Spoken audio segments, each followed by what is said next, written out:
The men stood over a bag in which something was moving and could not decide whether they were doing the right thing. One of them irritably told the other to stop making up nonsense because it was time for them to leave. They threw the bag and left. Suddenly, a hand jumped out, and then the whole girl, scared and trembling.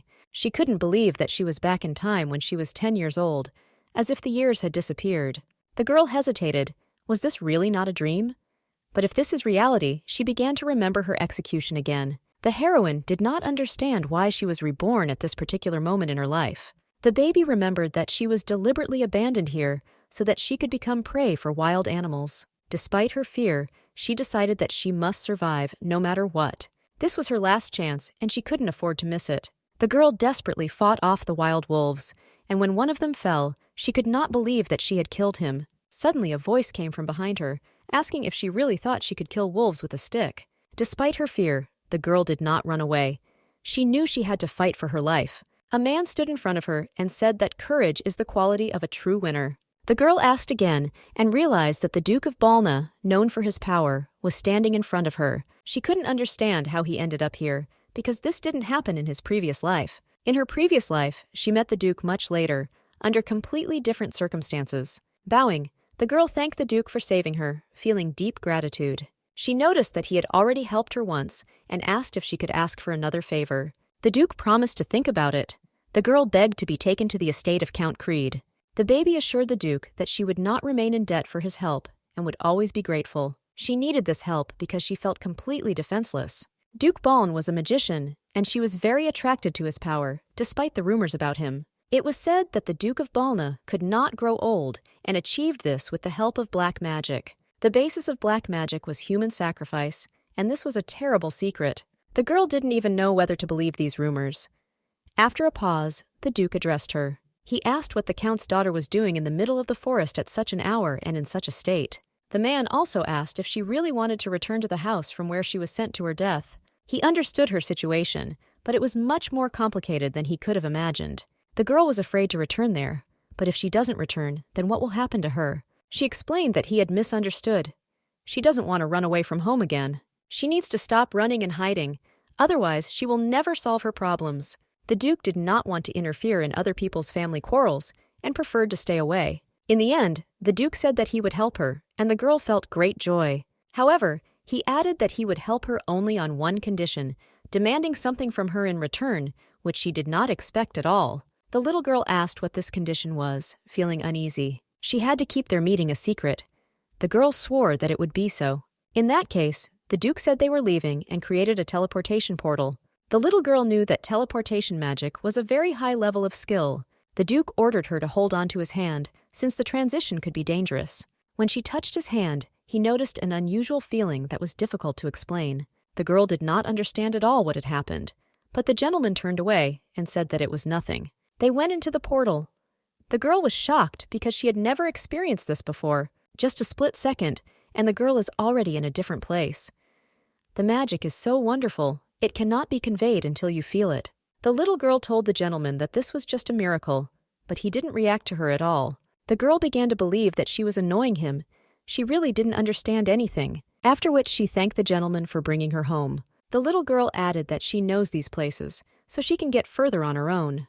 The Duke, without answering, created another portal. Then he said that this was the path for her. The girl need not be afraid, because the magical fire does not burn. The girl waved her hand to the Duke and thanked him, promising that someday she would repay him with kindness. The Duke felt something was wrong, but decided to leave, relying on his premonition. The estate was so quiet. No one seemed to notice that the girl was missing. She knew she had to hurry to her room so as not to arouse suspicion. On her 29th birthday, she saw her true face in the mirror for the first time. This had never happened before in the family of Count Creed. They couldn't prove it.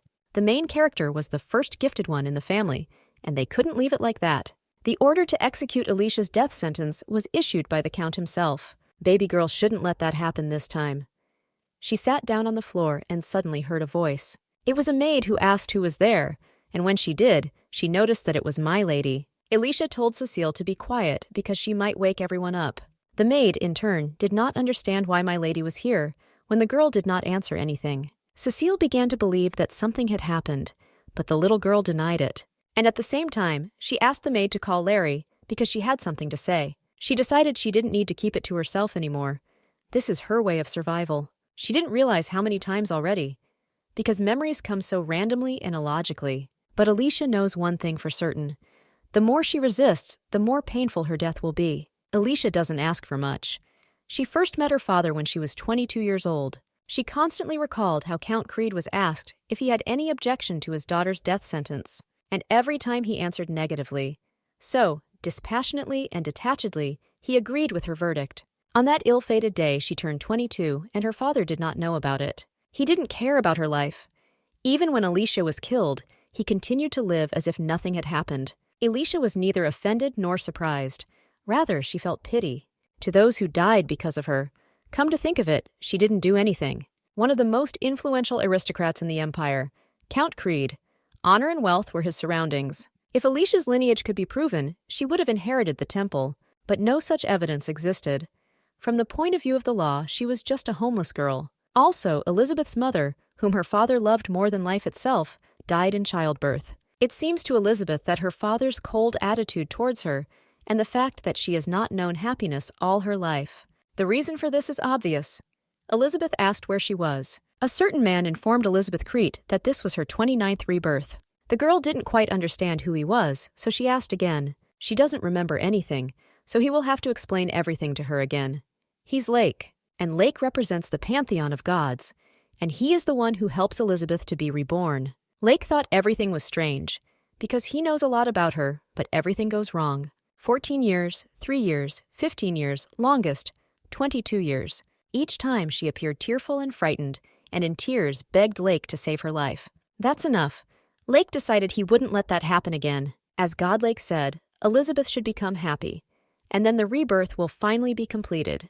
But this is already the 29th time, and she still hasn't managed to achieve anything. Elizabeth decided that this time things would probably be different. Thanks to Lake, Elizabeth has memories. From now on, she will begin to train her strength. This time, Elizabeth will definitely be able to protect the people she cares about. The lady said that she returned home safe and sound. Half-sister of the Emperor, and current wife of Count Creed, Seprin Grace Rotten. The woman was very angry because her servant, even with a 10-year-old girl, was not able to cope. The servant asked Milady to give her another chance. Grace asked if the previous chances weren't enough for her. She should have killed Alicia Creed. But once again, she is letting the lady down. The woman apologized and said that the servants in the outbuilding did not leave for a second, so it was difficult for her to get her out. The mistress threw the maid aside, and she again threw herself at her feet to ask for a chance. Grace thought it would be easier to remove her from the outbuilding. She pisses Grace off just as much as her mother. When Grace finally gets rid of her, she and her daughter Jezebel will be the sole heirs to the fortune. Grace said that she would deal with her, so the servant could go and wait for her next order. Grace decided that she had better resort to a safer strategy. It's very difficult for Elizabeth. Previously, she tried to mend her relationship with her father. Since she was unable to see him, Elizabeth began to write letters to him. Of course, the girl did not receive any answers, but this was her only way to convey to him, so she continued to write to him. She wrote that she would like to drink tea with him and asked how his day was going. It was so banal that Lisa, you yourself understood that this would not melt her father's heart. She constantly thought about writing to her so that he would turn his attention to her life at least for a second. You must be consistent and honest, even if it seems nonsense to him. Elizabeth thought she should try, because there is no point in pretending that everything is fine. Larry knocked on the door. Elizabeth was glad to see her. Grace came in with her and noticed that Elizabeth was enjoying a wonderful morning. Grace asked if she could come in for a minute. Elizabeth let her into the room, after which the girl asked what her stepmother wanted. Grace noticed that she was haunted by curiosity. Grace asked if she would say that nothing happened to her. Elizabeth tried not to tremble. Grace noticed that since her presence was annoying the baby, she would go. And the stepmother also noticed that Elizabeth began to walk more often at dawn. This is dangerous, so she better stop it. Grace always takes care of her like a mother.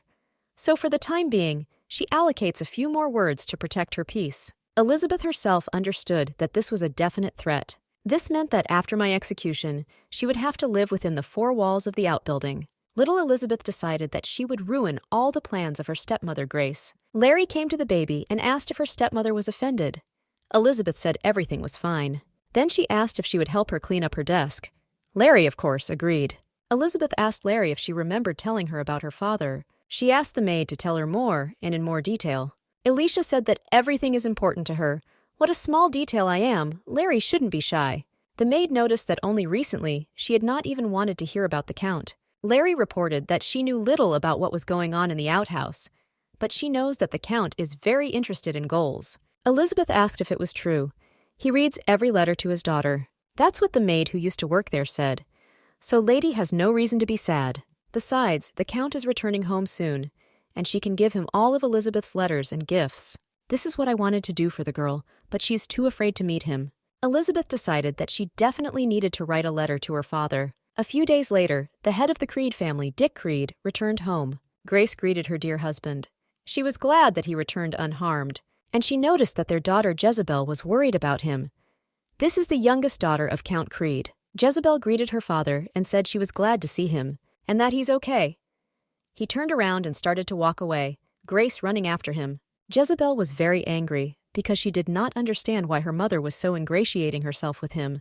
It's just disgusting. But nevertheless, her situation is as deplorable as you are for the girl. Grace ran after Dick and used how his expedition went and whether something had happened. She told her husband that she wrote to him. Dick turned to her and asked if she would continue to bother him like this. Grace began to apologize to him. The gentleman was greeted by the butler, Burns, butler of the Creeds County. He said that he took care of the affairs of the estate while the gentleman was away. Dick grabbed the documents in her hand, looked, and without answering anything began to leave. Burns didn't understand what was going on at all. Dick asked about the letters. The butler did not understand at all what letters were being discussed. Suddenly he remembered that he had forgotten about Lady Alicia's letters. He said that he would go and find out if there were letters. Larry told the lady that the garden she tends is green all year round. Elizabeth believed it was because she gave him all her love. The baby has never received love, but she is quite capable of giving it. Suddenly Elizabeth looked into the forest. Larry asked what was there, so the little girl said it was a bird, after which Elizabeth said that she was thirsty, so she asked Larry to bring her some juice and cookies. Larry agreed and asked the lady to wait for her here. When Larry left, she said that he could go out. This is the Duke. Elizabeth asked the Duke of Bonn why he came. He didn't understand at all why there was such secrecy, because it was not necessary to send the maid. He said that he could be up to no good, so she acted unwisely. Elizabeth thought that if he were a bad person, he would not have come to her in the middle of the day. The girl said that most likely he came because she promised to repay him with kindness for saving him. Then she is not ready yet. The Duke reported that this was not the case. He knelt in front of her and asked for her hand. The Duke noticed that this time there was no such feeling. He stood up and turned away. The gentleman noticed that he came to check if the lady was okay. And by the way, she again shouldn't tell anyone that he came. Elizabeth tried to stop the Duke. She didn't really believe that he only came because he was worried about her. Suddenly she heard the butler's voice. The girls wanted to pretend that she didn't hear anything. But he came closer and wished her good morning. The man noticed that he had not seen her for a long time, probably because she herself rarely leaves the estate. He asked how Lady Elizabeth was doing. Burns cared for her very much in her past life. Of course, this is his responsibility, but that really wasn't the point. Elizabeth asked Burns to tell her honestly whether he had thought about what happened at the estate. The little girl hoped that he would learn to listen. Previously, the butler had not noticed that people were so emaciated. She looks even worse than Lady Jezebel. Burns must no longer make excuses for his responsibilities. Burns knelt down and apologized to the lady for his misstep. He will never leave her alone again. Barnes promised that he would not let the lady down. The little girl noticed that they were saying about him that he was talented and smart. That's why her father trusts him so much. Then Elizabeth trusts too. Burns reiterated that he would not let his lady down. He is the Creed's butler and will always serve each of the family members. Elizabeth still asked what happened at the estate. Nothing special.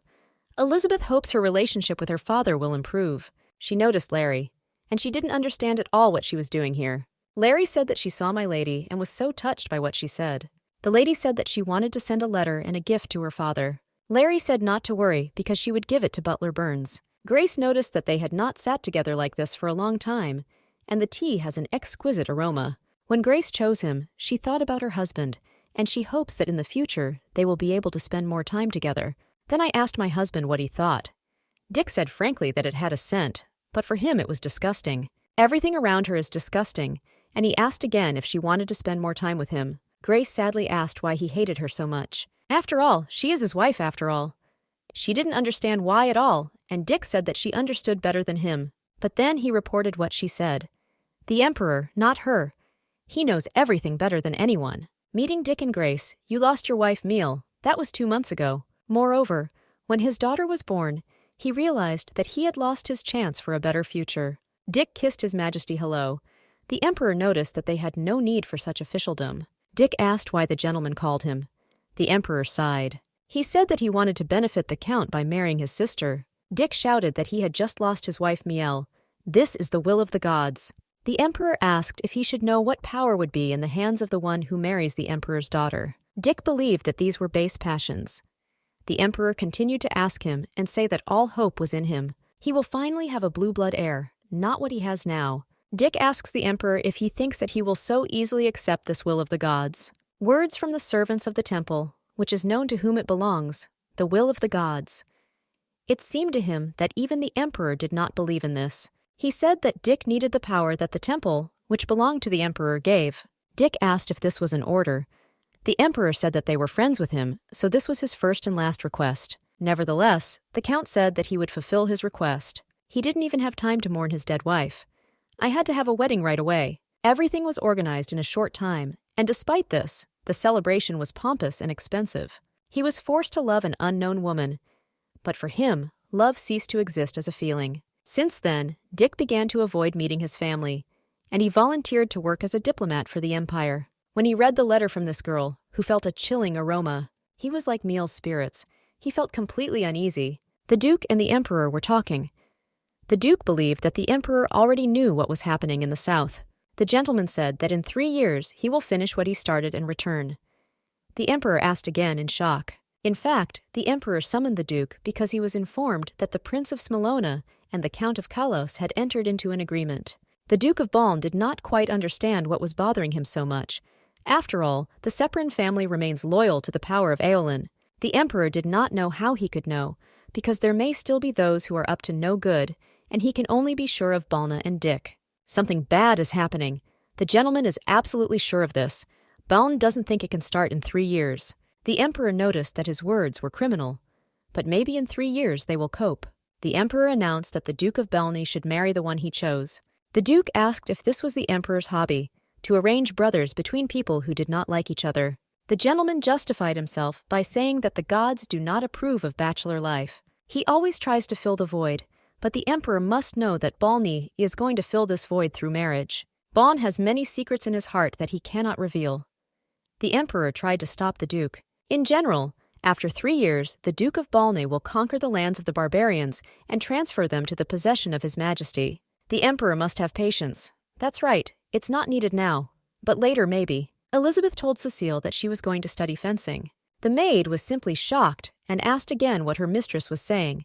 She couldn't believe it was true. The maid thought it was a joke. Well, the little girl said, with a smile, that this was serious.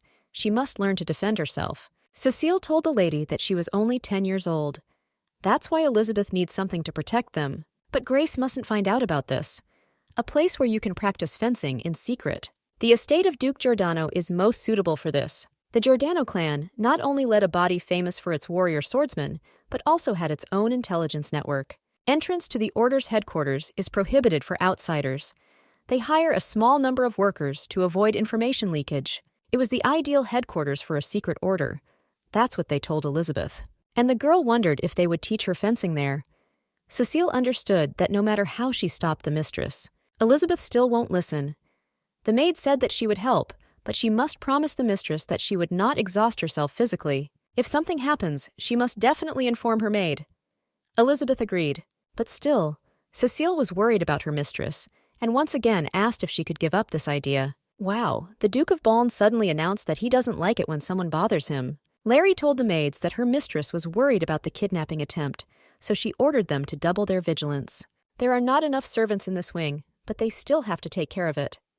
Cecile said not to worry about it. Elizabeth understood that because of her, it was not easy for all of them. The maid slept under the door. Now the baby cannot protect herself. Even if it's a little, she needs to practice. The broom flew out of her hands and created a roar. The maids immediately asked what happened. Elizabeth said everything was fine. Because of family politics, she will not be able to learn magic.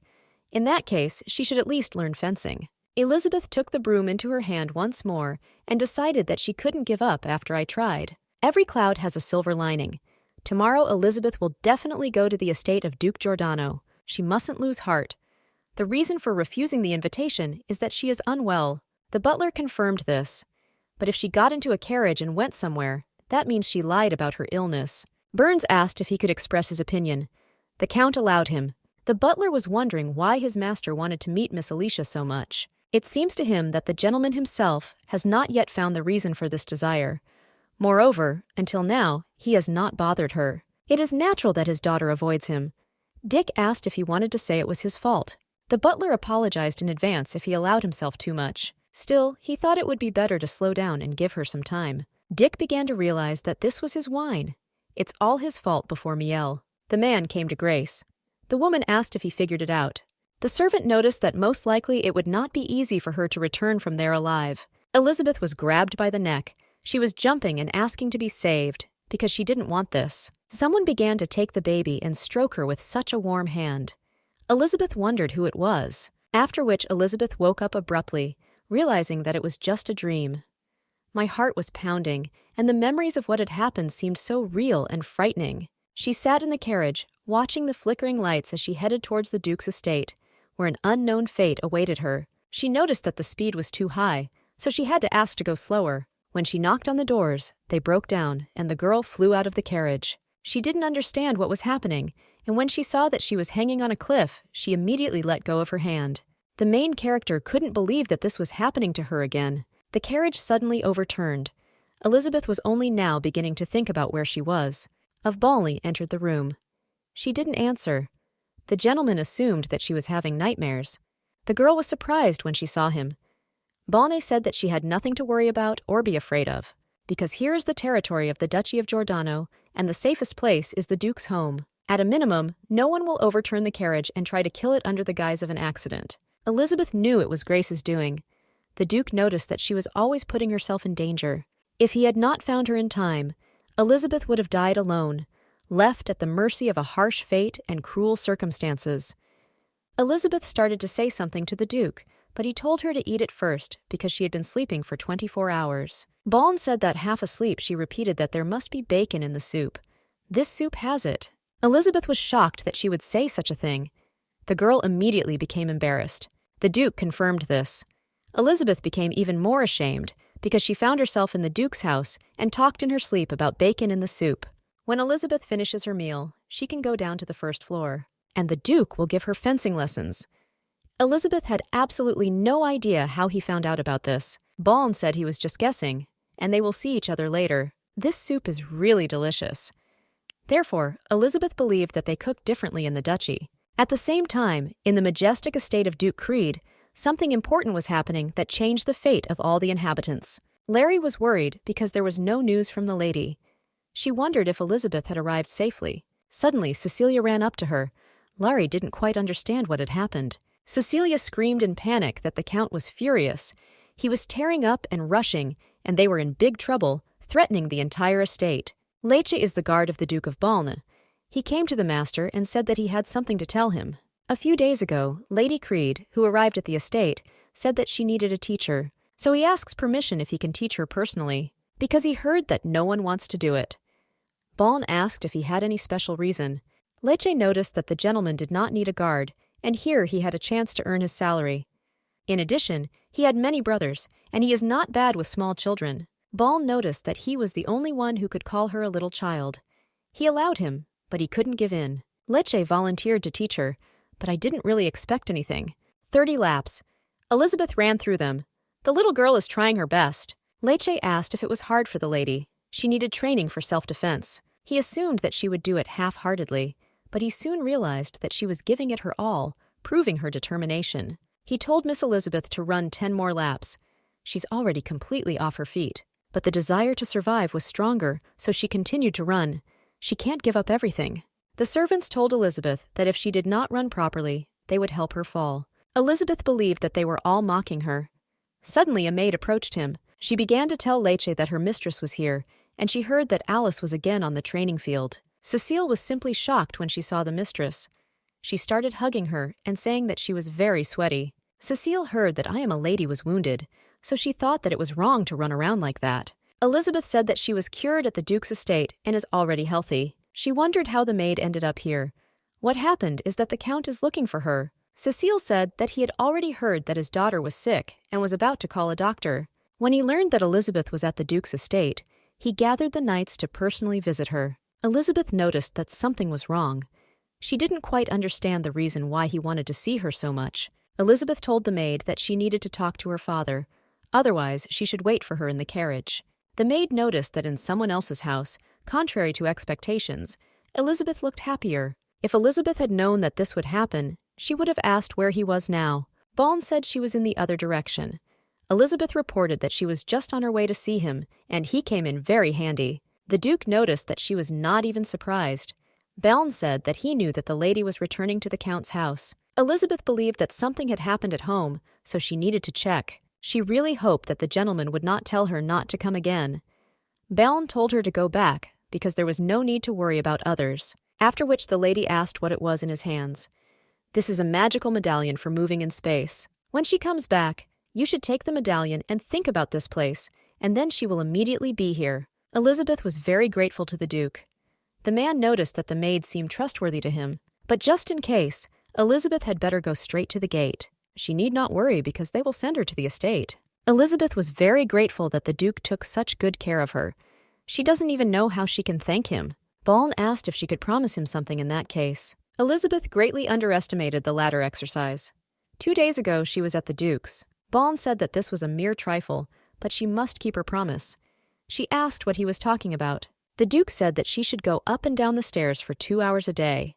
When it gets really hard, she can take a break, but she must definitely do this exercise for 2 hours. This is the most important task for her now. It is for Elizabeth to strengthen her stamina. After returning home, Elizabeth was unable to meet her father, as he left for the palace in a hurry. She doesn't know when he will return and look for her, so she decided to wait for him at home. The stairs are more difficult than Elizabeth thought. The girl fell to the floor because she could no longer walk up the stairs. Cecile approached her and noticed that her mistress was doing a great job, and she hopes that the lady will not lose weight from these exercises, because Elizabeth is so fragile. The lady said that this would not happen, and she, on the contrary, will build muscle and become bigger. Cecilia dreamed that her mistress would become like other ladies. Suddenly the maid suggested that the mistress have a picnic.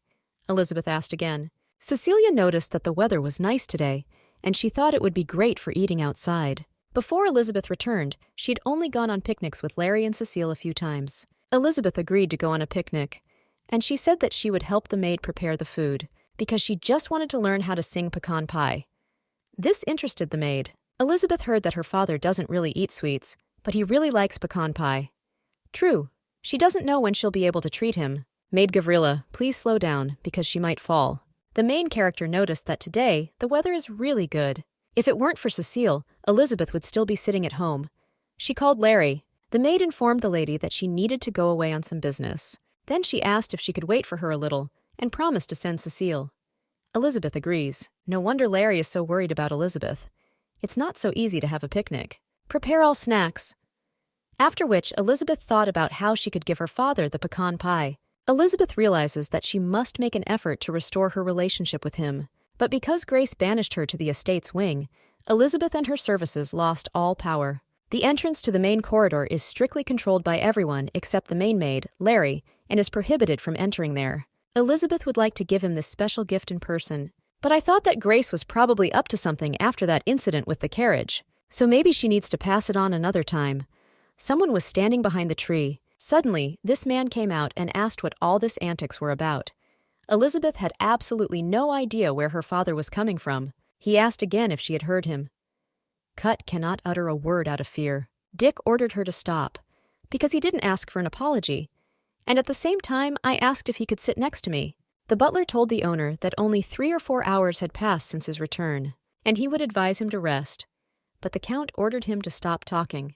Dick ordered him to mind his own business, and he would sort it out himself. The butler noticed that the Count was walking towards the outbuilding. He hoped nothing would happen. Lately, the gentleman has been dreaming often. Not nightmares, not even pleasant ones. But still, perhaps this longing. Why does Miel dream? These dreams poison him. Miel tells her husband in the dream to look around. After Miel's death, Dick never saw her in his dreams. He doesn't understand at all why he needs to look around. It seemed to the Duke that he had come to the very place. It was here that Elizabeth's wing was located. Present tense again. Elizabeth was very scared, but she can no longer avoid him. Do it the way it was before. The Count asked why she was looking at him like that. She called him Daddy. After which the Count asked again what she said. Elizabeth immediately covered her mouth and realized that it looked like she shouldn't have called him that. The girl said that if he hasn't had dinner yet, he can eat. She cooked with Cecilia. Elizabeth doesn't know whether he will like it or not. The girl understood that most likely he would not accept. It was with great difficulty that the lady mustered up her courage, and the Count actually took a sandwich from her. Elizabeth was very surprised that he took the sandwich and even began to eat it. Count Creed noted that he thought the baby was afraid of him. Elizabeth said she was afraid, to which Dick noticed that this was not visible from her face. The girl said that she was pretending not to be scared. It's unpleasant for him to look at her. If Elizabeth trembles like a leaf, then she's afraid that her father will want to kill her. The Count didn't quite understand what she was talking about. Suddenly, Larry started running there. She greeted the Count and began to say that it was all her fault, and it was she who insisted on having lunch in the garden. The Count noticed that this garden still belongs to the outbuilding, so she is not to blame for anything. Dick was grateful for the sandwich and began to walk away. Larry asked the lady if she was okay. Elizabeth didn't quite understand what had just happened. She told the maid that she was fine. It's such a relief. Perhaps the father is starting to change too. Larry's reaction was understandable. In the Creed family, children without marks were considered useless ballast. Usually the heads of families did not like them. This hostility gradually grew into hatred, and there were those who took the lives of their offspring with their own hands. Therefore, even an everyday conversation between father and daughter was something of a miracle. Elizabeth no longer wants to perceive this attitude as some kind of family tradition. This time Elizabeth will get out of this vicious circle. The butler asked the gentleman if he would have more. Dick forced himself to eat dinner, but he couldn't eat another bite. He ordered the butler to make repairs to the outbuilding as quickly as possible, because the building is too dilapidated. The gentleman noted that tomorrow he would have lunch with Elizabeth. Dick heard screams from Grace's room. She shouted at the maid to bring her something. The maid told Mrs. Grace that her mistress told her to give it to the Count. Grace asked if she had to kill her in order for you to give it to her. After which the Count entered the room, and Grace immediately calmed down. Grace started asking when he came here and saying that if she had known he was around, she wouldn't have made a fuss. Dick ordered the maid to take it to his office. The maid left. Grace started screaming and asking him if he was going to try it. After all, he doesn't know what's inside. Dick ordered her to stop because he didn't want to embarrass himself in front of the servants. If she wants to test his patience, she can try to stop him there. She tried to say something else, but the Count left and ordered the maid to go with him. As far as the maid knows, no one can enter the Count's office. Dick asked what the maid's name was. She's Nancy. He believed she was Elizabeth's maid. The Count ordered from now on to bring to his office everything that the younger lady sends. Nancy will be responsible for this and should not delegate this task to anyone else. He will talk to the senior maid, and he also allows the maid not to respond to his wife's orders. The Count ordered Burns to escort the maid. The butler left with Nancy. This is pecan pie, similar in taste to what Miel made. Dick never acted like a father, and he fully deserves her reproach. But this is a child. She wrote to him that she loves to eat meat and vegetables. She eats everything in a bag. She also wrote that she loves meat a little more.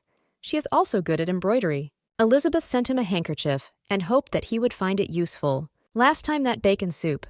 There was so little bacon, Elizabeth thought it was just warm milk. She also wrote that there are always not enough maids because many quit. Previously, these letters contained formal greetings, so the Count did not even read them. It feels like she has become different. Maybe it has something to do with the dream where Miel appeared. Something is changing, but the Count doesn't know what exactly. If Miel had been nearby, she would have answered him. Grace was simply furious and did not understand how, through some maid. Besides, this is Elizabeth's maid. The woman does not understand at all how he can humiliate her like that. Grace decided it wouldn't do, but I still decided that nothing would change from these thoughts. Grace is about to ask her husband for a favor she really needs. In the morning, the butler appeared at Elizabeth's and politely inquired how she slept. The girl asked him with interest that he had been busy since the morning. The butler apologized and said that the Count wanted to dine with her. After she gave him the pie, there was no word from him. Elizabeth hopes that nothing happened. The girl turned to Burns and said that first she would like to say something. She has to say it to believe him. In the past, Burns had never reached out to help the girl Elizabeth. However, Elizabeth herself did not ask him to help her. Burns wondered why the lady was dressed like that. Elizabeth just wanted to talk about it. This time, she decided to take the first step, and she said that she was going to study fencing.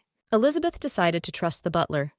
After hearing the words, the man was very surprised, and Elizabeth added that she had already started and asked him not to tell his father about it. Elizabeth said that the butler himself understood what her situation was, and she hopes that he understands why she wants to learn fencing.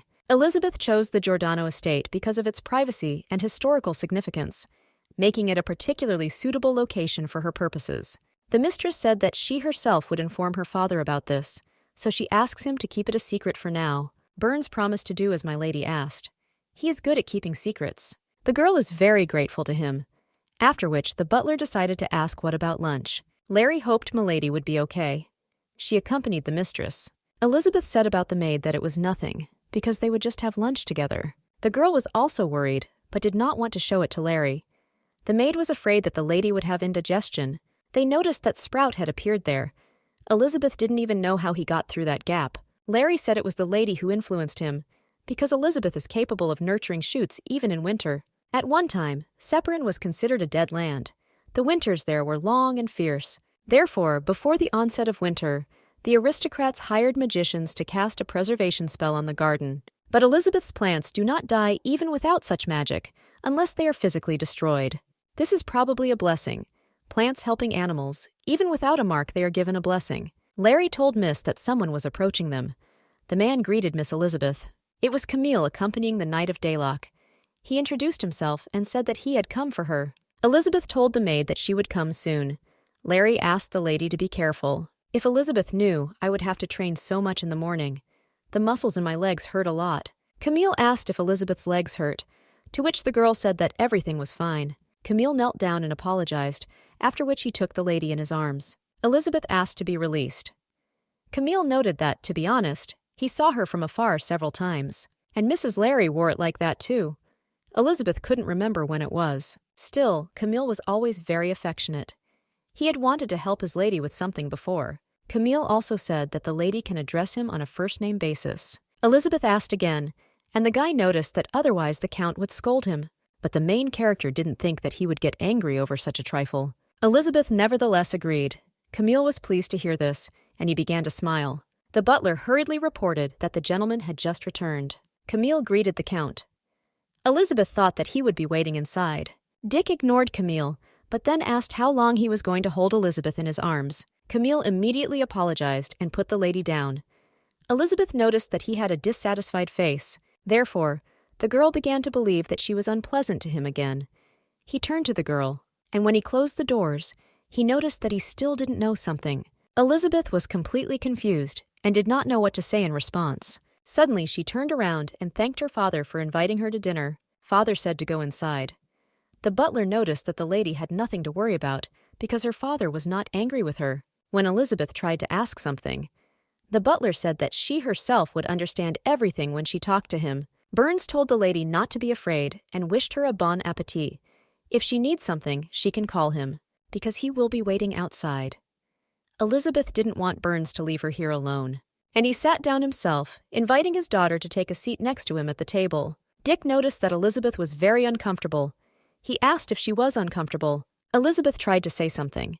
The Count noticed that he asked to bring the smallest devices, and this was very strange. The girl didn't even know whether it was a dream or not, because she was not used to such an attitude from her father. She again remembered how she was sentenced to death for killing the princess and attempting to harm the emperor. And again she remembered how indifferent her father was to her at that moment. The main character did not understand at all why father and daughter should meet for the first time in such a place. It is completely incomprehensible why he never turned back to where his daughter stood. When people lost their lives because of her, Eliza felt deep fear and regret, and when she sobbed desperately, her father did not even look at her, as if her grief did not touch him. Elizabeth decided that she should not cry. To be honest, she wanted to make her presentations to him. Then when they meet, she wondered if he later thought his daughter had been falsely accused, but maybe he didn't care about his daughter because of the mark. She wanted so badly to tell him that she hated him. The father reported that he liked the pecan pie. I didn't notice that she had talent. Elizabeth did not understand at all what was next and why this was so. The girl started crying. She cried and asked why only now. Dick was in shock and did not understand what happened to her. On the contrary, it was strange that she did not show resentment. But Dick doesn't understand at all what he should do in such a situation. Perhaps say she is too noisy or try to shake her to bring her to her senses. The Count realized that it seemed that he was not saying the main thing. He sat down next to her and apologized to Elizabeth. Dick asked if his daughter had calmed down. The Count asked his daughter not to rub her eyes with her hands and gave her a handkerchief. Elizabeth noticed that this was the handkerchief she had sewn for him. She burst into tears even more and asked why he still had it. Dick asked why she did this, because she was the one who gave him this opportunity. Elizabeth thought he had thrown it away. After all, she didn't inherit much from her family and is completely useless. The Count knows why she expresses her thoughts in this way and is fully aware of the reasons for her words. Lady Elizabeth looks very fragile compared to her peers, but the Count did not know, but he also believed so, despite the fact that he did not see her. In addition, he asked the butler whether he really believed that the gentleman wanted to know about this. Burns responded negatively and apologized for the situation. Until this moment, the Count completely ignored everything connected with his child. If it weren't for Miel's dream, nothing would have changed, and life would have continued to flow as usual without sudden changes. The Creed family was known for their strict upbringing to create the perfect family. They spoiled children who carried family characteristics within them. They also got rid of children who did not inherit them. They suppressed their emotions, did everything in the name of family prosperity. Even if it meant hurting everyone around her, including her own child, her resolve never wavered. But family goals cannot serve as an excuse for such behavior, because they should not outweigh personal principles and feelings. The Count admitted that he never threw away what Elizabeth gave him and never hated her. Dick knew that he was cold and partial to the baby, aware of his severity and lack of warmth in his relationship with her, and he cannot force her to change her attitude towards him in an instant. Dick will not ask Elizabeth to forgive him for abandoning her for these long 10 years, but the Count promises that he will definitely change. Elizabeth asked why he suddenly decided so. Dick himself could not explain exactly why he suddenly began to care, which caused him even more confusion. But from the moment Elizabeth wrote this letter, he became interested in how she lived. Elizabeth was surprised that her father even read the letter. She couldn't believe that everything she heard was true. Perhaps this is just a dream, because Dick cannot change everything in one morning, despite his decisive actions. But he suggests that she at least start with lunch. If this is a dream, Elizabeth would like to stay in it forever. At dinner, the Count bombarded her with endless questions. She was so full. Elizabeth felt like she was about to have an upset stomach. She was so worried about what was happening. The little girl told her father that there were a lot of questions. Dick was glad that she finally called him that. Elizabeth hoped he wouldn't say he didn't hear. The Count said not to worry, because he would not force you to repeat it, and he suggested that we continue to eat. Elizabeth had never seen such an expression on his face. It would be great if it was always like this. Dick said that if she didn't mind, he would like to always eat with her. Elizabeth realized that this was a chance for her, so she said that she did not mind. But Elizabeth has a certain request to her father. She would like to eat with her father from now on. But she simply draws his attention to the menu of the courtiers who live with her in the outbuilding. The Count remarked that it sounded as if what she was eating here was different from what she was eating in the outhouse. Now Elizabeth understood that he really didn't know anything. Dick told his daughter that he was not reproaching her. Elizabeth said that he simply did not know, because he was not at all interested. He doesn't know at all how she lived and dared to say that he would change. Dick noticed that it seemed that in order for him to change, he would need her help. Elizabeth said she would help. The Count thought that it was not just about food. Dick needs to find out everything. Larry told the lady that it was time to go to bed. Elizabeth said that another bookcase was due to arrive tomorrow, so Larry should try to make room. Larry asked again. Elizabeth said that she would bring books from the library, and she could buy the missing ones. Larry upsetly told the lady that no one could enter the Creed library without the Count's permission. Without a sweet, she said that he gave her permission and said that she could take books there whenever she wanted. Larry never thought that he would allow Elizabeth to visit the library. Elizabeth told the maid that it was time for her to go to bed. Larry said goodbye and wished her good night. The maid couldn't believe it. Elizabeth tossed and turned but could not sleep. The girl didn't even know whether to be happy or frightened by the changes that had occurred in her father. After all, Elizabeth does not understand why he suddenly decided to change, leaving her perplexed and with many questions. She's actually scared. Before this, her life was full of fears. That's why she always ran away or hid, and as a result, it became easy to give up on myself. But Elizabeth is changing, and it seems to me that everything around her is also changing. She came back here again for exactly this, although she is not sure that she is doing everything right, and let her still be a little scared. Elizabeth wants to protect all the good things that are now happening to her. Elizabeth told her father that everything was very tasty today, too. Dick was glad to hear this. When they entered the library, Alice Beth was very happy, because there really are a lot of books here. The girl asked whether the children could borrow any book here. Dick confirmed this, because he promised her. Elizabeth turned to him and asked what happened. The Count admitted that there was something he would like to give her. Nothing special. It's just a library key. Now it belongs to her, so she can take it. If Elizabeth hangs it around her neck, then he will definitely not get lost, always staying close and protecting her from dangers. The girl was very happy and said that he was very handsome and that she would never lose him. Elizabeth will definitely not lose this amulet if she hides under her clothes, reliably hiding it from prying eyes and hands. Suddenly, he noticed a magic medallion and tore it from the baby's neck. This item contains the magic of the Duke of Baln. The Count was perplexed and asked where she got it from. The Count will be able to find out just by studying it. Therefore, he hopes that his daughter will not lie. Elizabeth didn't know that he could so easily understand that it was a magical thing. She was very angry with herself for not thinking about it. Elizabeth really wanted to go to the estate today for a lesson. She wondered if he would ban her if he found out why she was going there. Elizabeth apologized. Dick realized that he was speaking too harshly to the child again. Apparently, this has become his habit. The gentleman apologized to Elizabeth and said that he did not mean to be so angry with her. He's just worried that this thing might be dangerous. Elizabeth asked if she had to tell her everything right now. Dick said that if he was sure that the thing was safe, he would not question it. The Count asked if she could show him closer. He said he wouldn't find out, but she won't be able to hide it from him forever. So Elizabeth is thinking about telling everything to her father. Dick realized that this was spatial magic. It belongs to Duke Bona Giordano, Count Creed, who uses divine power, as well as the Duke of Baln, who uses magic. Both were close in temperature. However, they almost never crossed paths. Perhaps the fact that the Duke was a very secretive person played a role, or that he had a very bad character, and although this thing still worries the Count, he gave it back anyway and said that it would not harm the baby, a child who had just taken his first step into the big world and chose the Duke of Baln. Therefore, the Count did not understand at all how he could not worry about this. Dick asked Elizabeth if she was afraid that he would be angry with her. He said that he would not ask her about the medallion, but he would like an answer to this question. Elizabeth just isn't sure yet. Dick himself understood that it was still difficult for her to trust him completely, but Elizabeth doesn't want her to keep secrets from him.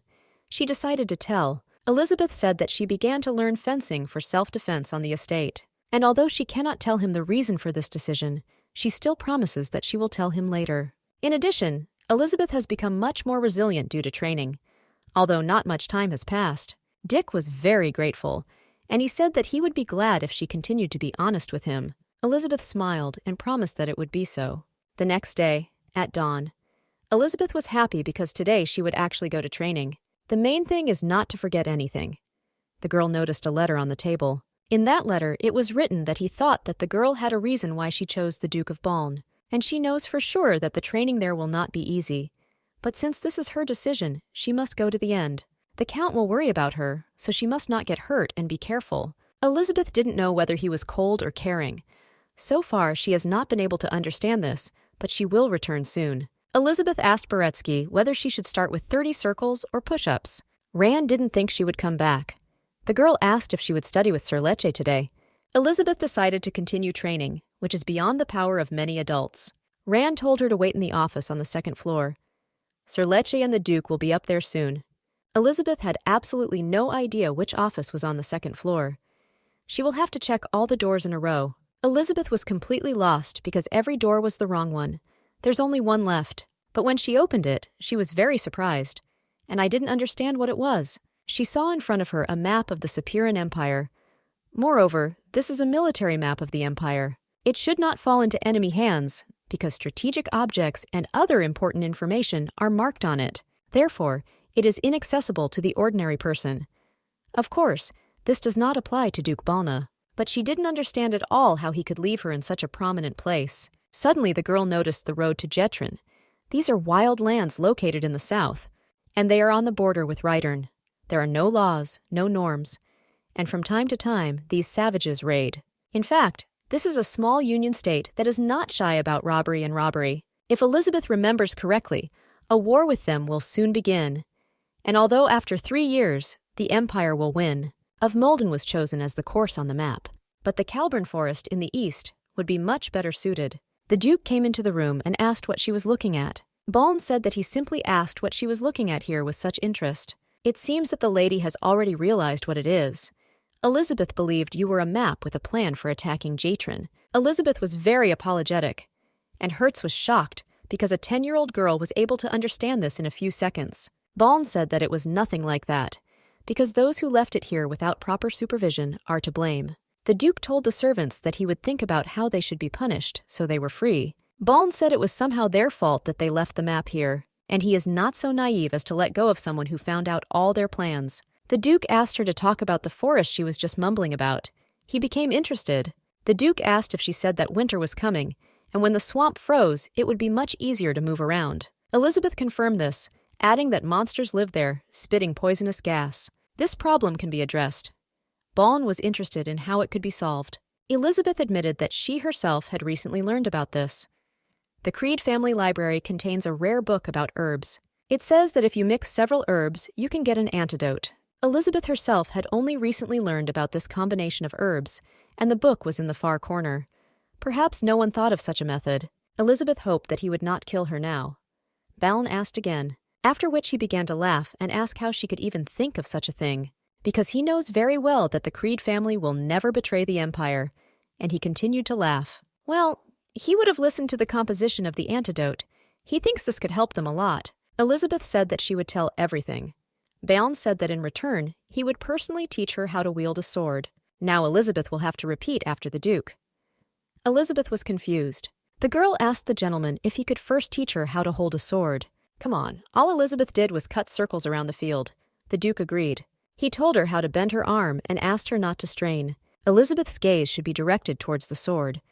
The servants were in complete shock when they looked at the gentleman. It's clear that the gentleman is trying, and the girl is really serious. They want to support her. The next day, Elizabeth also came to train with the Duke. She ran and ran again. The services supported the girl as best they could, and she was very grateful to them. So 10 days passed on the estate of Duke Giordano Baln, and she returned. The father said that they needed to talk. Elizabeth felt like she was in trouble. The Count noticed that his daughter got scared so easily. He asked her not to be afraid. Elizabeth, I was 10 days old, and he just wanted to invite her to rest for at least a day. Elizabeth believed that if you rested every time you wanted, it would no longer be training. Perhaps he would scold her if Elizabeth really said she wanted to leave. The Count was going to show Elizabeth the greenhouses. The girl was surprised and asked again. Dick said her mother loved spending time there. Elizabeth really wanted it. She really asked him to take her because she really wanted to go there. The Count was shocked because he never thought that she would like this idea so much. Dick knows that he realized it too late. Well, all this time he was thinking about what he could do for her. He was interested in what 10-year-old children like. I thought about giving her a dress or jewelry, but she is so active. The man said that something beautiful would be enough to start with. As Camel advised, the Count personally chose the dress and jewelry that he gave her. She said that she wanted more books, so he allowed her the family library. He gave her the books that Elizabeth asked for. The Count even found a rare book that they did not have. He repaired the outbuilding and changed the cook. All orders not related to him, which were given to Elizabeth and her maids, were recalled. Because of this, he fought with his wife Grace. But no matter what she said, it still did not affect his decision. But despite all his efforts, he saw such a joyful face for the first time. Perhaps this is because this place is associated with her mother. Elizabeth told her dad that she has been so happy lately. She sees how he dresses, jewelry, and books. She's very grateful to him for all this. And they can even drink tea in the greenhouse. They had never drank tea together before. This will be the first time, so Risa says she's especially happy. Elizabeth didn't understand what was wrong. The Count knelt down and hugged his daughter. He said that everything was fine, but he himself thought about whether he had the right to hug her at all. Dick also wanted to say that he was very glad to have tea with his daughter, and he hopes they will do this more often in the future. If only I agreed. Everyone was shocked. Elizabeth, of course, trained every day, but no one understood how she became so resilient so quickly. It seems to them that this girl is not a person at all, but just a monster. The Duke approached him from behind and asked if he also wanted 30 laps. The man was very scared. Baln himself noticed that Elizabeth was really incredibly resilient. But perhaps because you are her family, bears the gift of God. He ordered her to be brought to his office when Elizabeth finished training. Baln added that if anyone else behaves inappropriately with Lady Creed, then he allows Leche to punish them as he pleases. Elizabeth said which herb is the best at neutralizing poison, and which one has an effect that is enhanced significantly if it is dried. The Duke was very grateful for the information. Everything had to be prepared before their departure. Elizabeth asked if he knew when he was leaving. Baln said it was an important mission, so he couldn't put it off any longer. See him for another 3 years. Baln said that Leche will remain here, so she doesn't have to worry about training. Elizabeth said it wasn't necessary. Baln asked if she wanted to become strong as soon as possible, because he doesn't know when and what might happen. Elizabeth herself understood that he was right. Grace hasn't done anything lately, but she doesn't know what she might be planning, so she needs to be careful. Elizabeth was grateful and said that she would study very hard. She had to remember that it was very important to practice constantly because she couldn't get strong in an hour or two. The girl agreed. She hoped that when they met, the Duke would be very surprised. Suddenly, Elizabeth asked if she could come to see the Duke off, because she would like to give him something. He didn't even know what gift she was talking about. But if she just wants to thank him, then she shouldn't, because he should thank her. Elizabeth said she didn't do it to make him feel obligated. Moreover, on her part, this is not just gratitude. Elizabeth really wants to give it to him. Baln agreed, since she insisted. It would simply be impolite to refuse further. The Duke said that he would be waiting for her at the wire. Elizabeth noticed that it had been so warm just recently. She didn't notice how much colder it got. Larry asked if the lady was cold, but Elizabeth said everything was fine. Larry thought that this way the lady might catch a cold. Elizabeth added that she wanted to finish this today. She will dry the leaves and they will drink tea. And it's true, they don't understand this. They can't do anything without the mistress. But lately, Elizabeth has been working so hard. The main character herself didn't even think about how busy she has been lately. The girl remembered that she must prepare a gift for the Duke of Baln. And she can't miss training, and this winter promises to be colder than the previous one. Therefore, it is necessary to prepare furnaces with magic stones before the cold weather sets in. Aristocrats can afford them, but Elizabeth knows how to get them in large quantities. Therefore, today she definitely needs to figure out medicinal herbs and herbs for tea. They have guests. Larry said that Lady Seville was supposed to arrive today. She seems to be very close to Miss Grace. It was a very familiar name to Elizabeth. Apparently, this woman came to meet Grace. If Elizabeth remembers everything correctly, then this is Irvine Seville, the Duke's wife. Despite the fact that the Creed family had a lower status, it had great influence, because only priestesses were born in it. In addition, Grace was the Emperor's sister, albeit a stepsister. Many aristocrats tried to please her, and Lady Seville was generally the one who carried out her every order. It was on Grace's orders that she killed Elizabeth in her 3rd rebirth. However, this time things may be different. After all, as she changes, so do the people around her. Elizabeth asked Larry if she could find out why the lady came. The maid was surprised, and Elizabeth said that perhaps she needed to be met. Larry understood, but noticed that her mistress looked a little worried. Elizabeth completely relaxed. She's been so busy lately, and Grace kept herself quiet, and Elizabeth thought that everything was fine. Larry's maid did not enter the room. Elizabeth asked if she found out why the lady came. Larry said that she came for tea, and she said that this was a gift for Mrs. Elizabeth. And then she ordered to give her these leaves. She is so kind because she has not even seen Mrs. Elizabeth. The main character realized that apparently there are those who will never change. Elizabeth relaxed too soon. She asked the maid where she had gone. Larry believed that the lady had gone to Mistress Grace's reception room. Elizabeth headed somewhere. The maid immediately asked where her lady had gone. Elizabeth turned and asked if Larry was any good at baking. Grace is constantly asked for things, and she is grateful for it. The lady herself believed that she should help the mistress in her difficult task. Grace certainly couldn't have done it without her help. Grace believed that obtaining angelium was a difficult task. A species of poisonous plant angelium. If its leaves are fried more than 10 times and ground into powder, they become toxic. And if you drink tea to which angelium has been added, all the victim's organs will fail. Bloody vomiting begins, and the victim slowly dies, suffering from pain and despair, while the last moments of life are consumed by terrible agony. It has no taste or smell, and almost no one knows about its poisonous properties. The crime committed will not cause any suspicion. The lady said that you play so kind to her that she should repay her. Grace wondered what was wrong with the intermediaries. Seville said that first they captured everyone who was connected with this. If something goes wrong, they can frame one of them and execute him. Grace didn't even know what she would do without the lady. She decided that she needed to have a holiday dinner with Jezebel. Seville noted that this was a very good idea. Her Kale just wanted to see her. Grace noticed that she seemed to want to marry her son to Josephine. But since she is the wife of a duke, you might want to consider this option. Suddenly, someone knocked. Grace was surprised because she wasn't expecting anyone. It was Elizabeth. She greeted Mother and Lady Seville. Grace didn't understand at all why this girl came here. She doesn't want to see her face in her house anymore. Grace said she didn't belong here if she came without a proper reason. Elizabeth said it would only take a minute. Elizabeth heard that Lady Seville had left a gift for her in the outhouse, so she prepared cookies in gratitude. Elizabeth and the maid made it together. It really is very tasty, so she asks to try it. Seville did not expect reciprocal gratitude, but was glad to receive the gift. The lady was sure that she did not even suspect that she had given her poison as a gift. When she tried it, it was truly delicious. Elizabeth told her mother to try it too. Grace understood that she would die today or tomorrow, so she might as well do the favor one last time. When the two of them tried it, Elizabeth said that she had put tea leaves in it that Lady Seville had given her. They were in complete shock. Seville couldn't believe that there was poison in the cookie she had just eaten.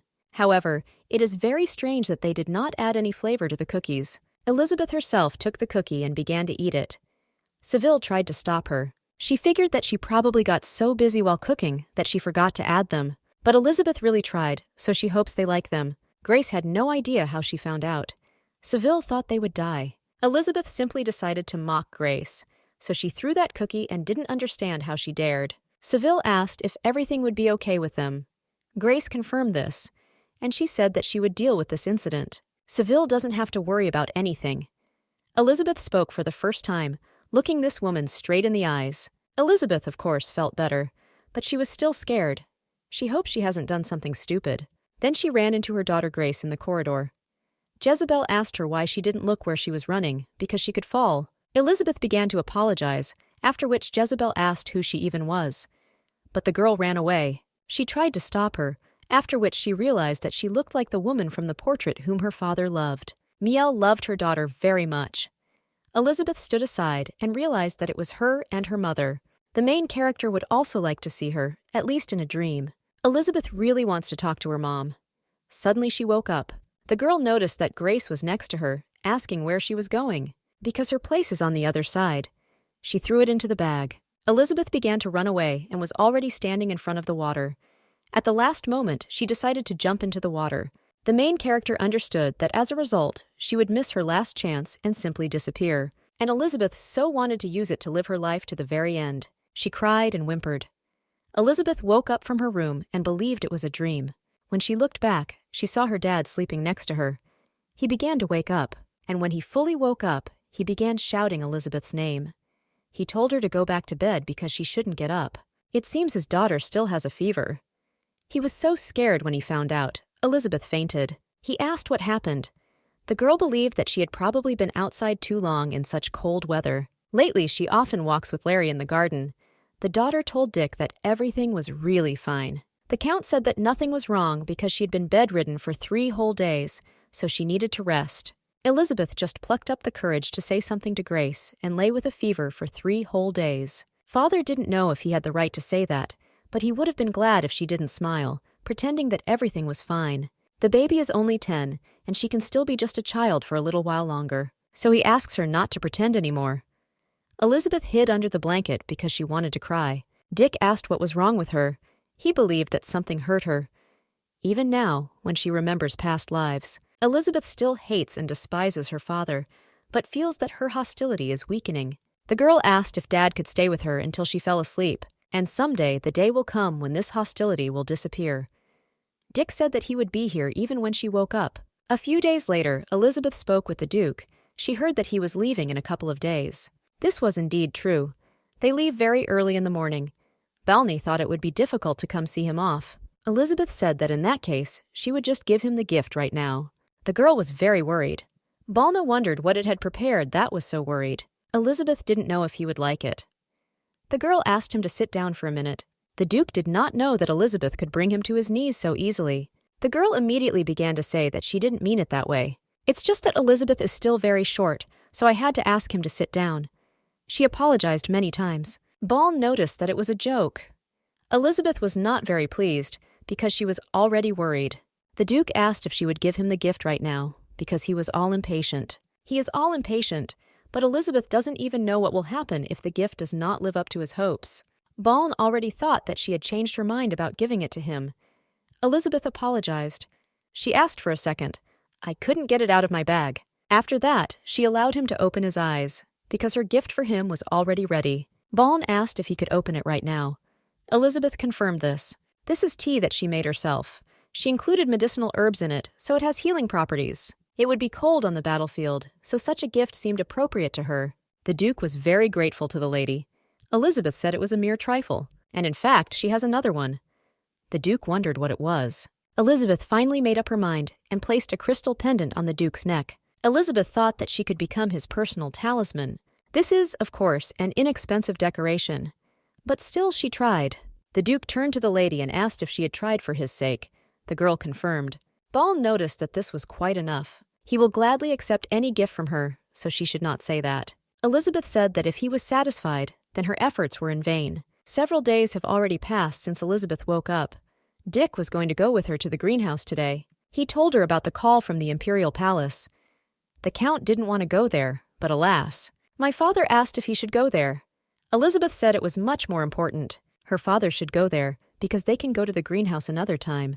Dick is sorry, but the problem is that he doesn't know how to tell her about it. He was wondering why the Emperor had called him for such an important matter. The Count came in and bowed, spoke of glory and honor to the great bards in Aulin, and greeted the Emperor. The gentleman noticed that they had not seen each other for a long time. The Emperor ordered all guards to leave the throne room. They tried to say something to the Emperor, but he sent them away, and absolutely everyone came out. The Count didn't think that he would kick out all the guards, so it's very interesting what he wants to tell him. Since ancient times, relations between the Imperial family and the Crete family left much to be desired.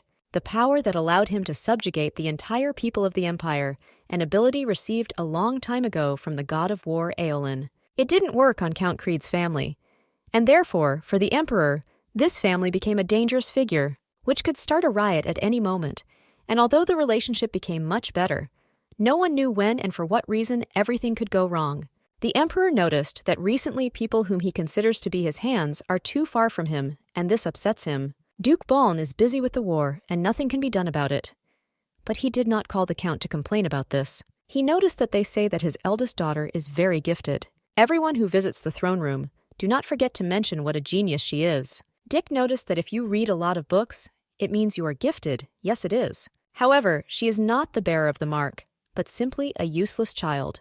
The Emperor noticed that if she had a mark, she would become the mistress of the temple, which has been empty for a long time. All female children in the Crete family inherited God's gift, but only those who were born with the mark could become the full-fledged mistress of the temple. A priestess with a mark, capable of protecting the empire from epidemics and enemy raids, was tantamount to a deity for ordinary residents. But the priestess, who was marked at birth, had to remain in the temple until the end of her life for the prosperity of the empire. Whether they could consider the trust of the emperor and the citizens of the empire to be their trenches is unclear. It is also unclear whether it happened that they wanted to live an ordinary life. First of all, everyone doesn't put much faith in God. As the emperor said, if Elizabeth had the mark, she would do everything to help the empire and its people. She would have earned the love and support of people and would have left a mark on history. And let it sound selfish, but the Count is glad that she was born without her. The Emperor could not believe that this was really the Dick he knew. The Emperor said that nothing can be done if there is no mark. In fact, he called him on a different issue. The gentleman heard that many people would like to date his daughter. Dick asked what he meant. Among them is Earl Peterson, who made a huge contribution to this expedition. Dick noted that in terms of contribution, he was unlikely to surpass him. The Count is right here. In fact, the issue with his marriage has already been resolved, and the Emperor doesn't like his son at all. But the Emperor asks to listen to his proposal. He asks to allow Elizabeth to meet his third son. Dick thought that Dale really thought he was an idiot who didn't understand what he was up to. The Emperor told him not to be angry, but just to introduce them. His son is a smart boy and very handsome, just like him. Dale wasn't kidding. The Count himself knows who is starting these rumors. The more rumors like this spread about Elizabeth, the more some people will envy her. And someone will decide that it is a good investment that is worth purchasing. Dick can't always be there. The Count said that she was strong enough, and he is ready to protect her for the rest of his life, no matter how much Dale convinces him now. Dick is not going to resolve the issue with her fiancé at the moment. Since he is so stubborn, the Emperor no longer sees the point in insisting. Dick noticed that this was the right decision. He forgot about their relationship. But besides being friends, they are also a boss and a subordinate. Therefore, the Emperor orders that Crown Prince Separin be presented to the daughter of the House of Crete. Of course, the Count knew about the rumors about Elizabeth. This is because Elizabeth earned the love and interest of both aristocrats and ordinary residents. The eldest daughter of the Crete family was not only smart and beautiful, she was a child whom the Count loved even despite the absence of a mark. Dick understood that there would be many who would want to marry her. Total pain. Dick puts off inviting the Crown Prince as best he can. Someone knocked, and the Count let him in. It was Elizabeth.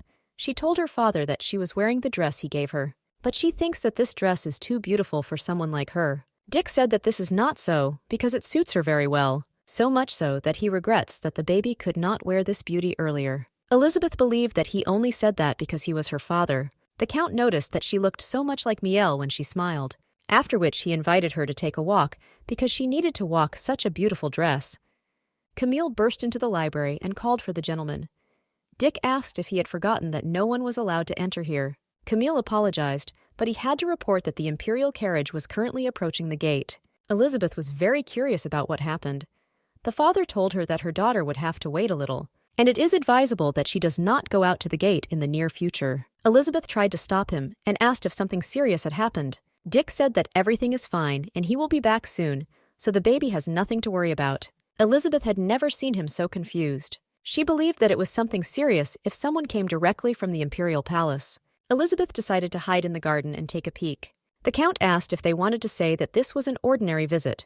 The man said that everything was correct, and there is also a gift from His Majesty.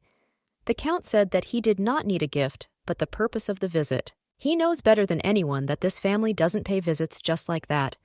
Besides, he wouldn't have come here on his own. The Count must know who is in the carriage and for what purpose he came. The gentleman said that the Count was so friendly with his quantity. Dick asked if his friend, that is, the Emperor, was sitting in the carriage now. The Count walked towards the carriage. The man tried to stop him and told other servants to stop the Count. At this time, there is an outbuilding in the garden. From here, you can hardly see anything, and you probably won't be able to get any closer. There's nothing you can do. Elizabeth decided to ask her father when he returned. Then I remembered that the maid should now be in the main building. Father will be walking from the main gate. Therefore, she does not understand at all who is standing next to her. This guy came out and apologized for the intrusion. His name is Kane. This is Separan Kane Roten. Elizabeth bowed. She was pleased to meet His Highness. Kane also bowed and said that he was pleased to meet her. When Elizabeth has not met Kane, he is always the same, beige and kind. He always saved her. In past lives, when Elizabeth was kidnapped and abandoned in the forest, it was he who saved her. He said that he got confused in the forest after escaping from the Imperial Palace without security, and when he heard a girl crying somewhere, he followed the sound and found Elizabeth. He hugged the girl and said that soon they would send guards from the palace to find him, and he will definitely arrange for Elizabeth to be taken home, so she doesn't have to worry. Elizabeth was very grateful to Kane. He seemed to her then like a prince from a fairy tale, and although they met differently now, he still has kind eyes. Elizabeth noted that she was, of course, a little surprised, but she couldn't just abandon the guest of honor. Elizabeth offered to show him the estate. The estate is even more beautiful than the prince heard. Also, Elizabeth is just as he thought. Elizabeth wanted to offer him something, but suddenly the prince stood on her leg, and she began to fall, but he grabbed her. Elizabeth began to apologize and say that it was all because she suddenly turned around. Kane was also very apologetic to her. If he doesn't mind, Elizabeth can show him the greenhouse. Kane didn't even know if he had any reason to refuse. Elizabeth called him to follow her. The prince did not understand at all why his heart was beating so fast. Kane had heard about the Crete family's greenhouse several times. They say it was built by Mother Elizabeth. The prince noticed that it was truly wonderful here.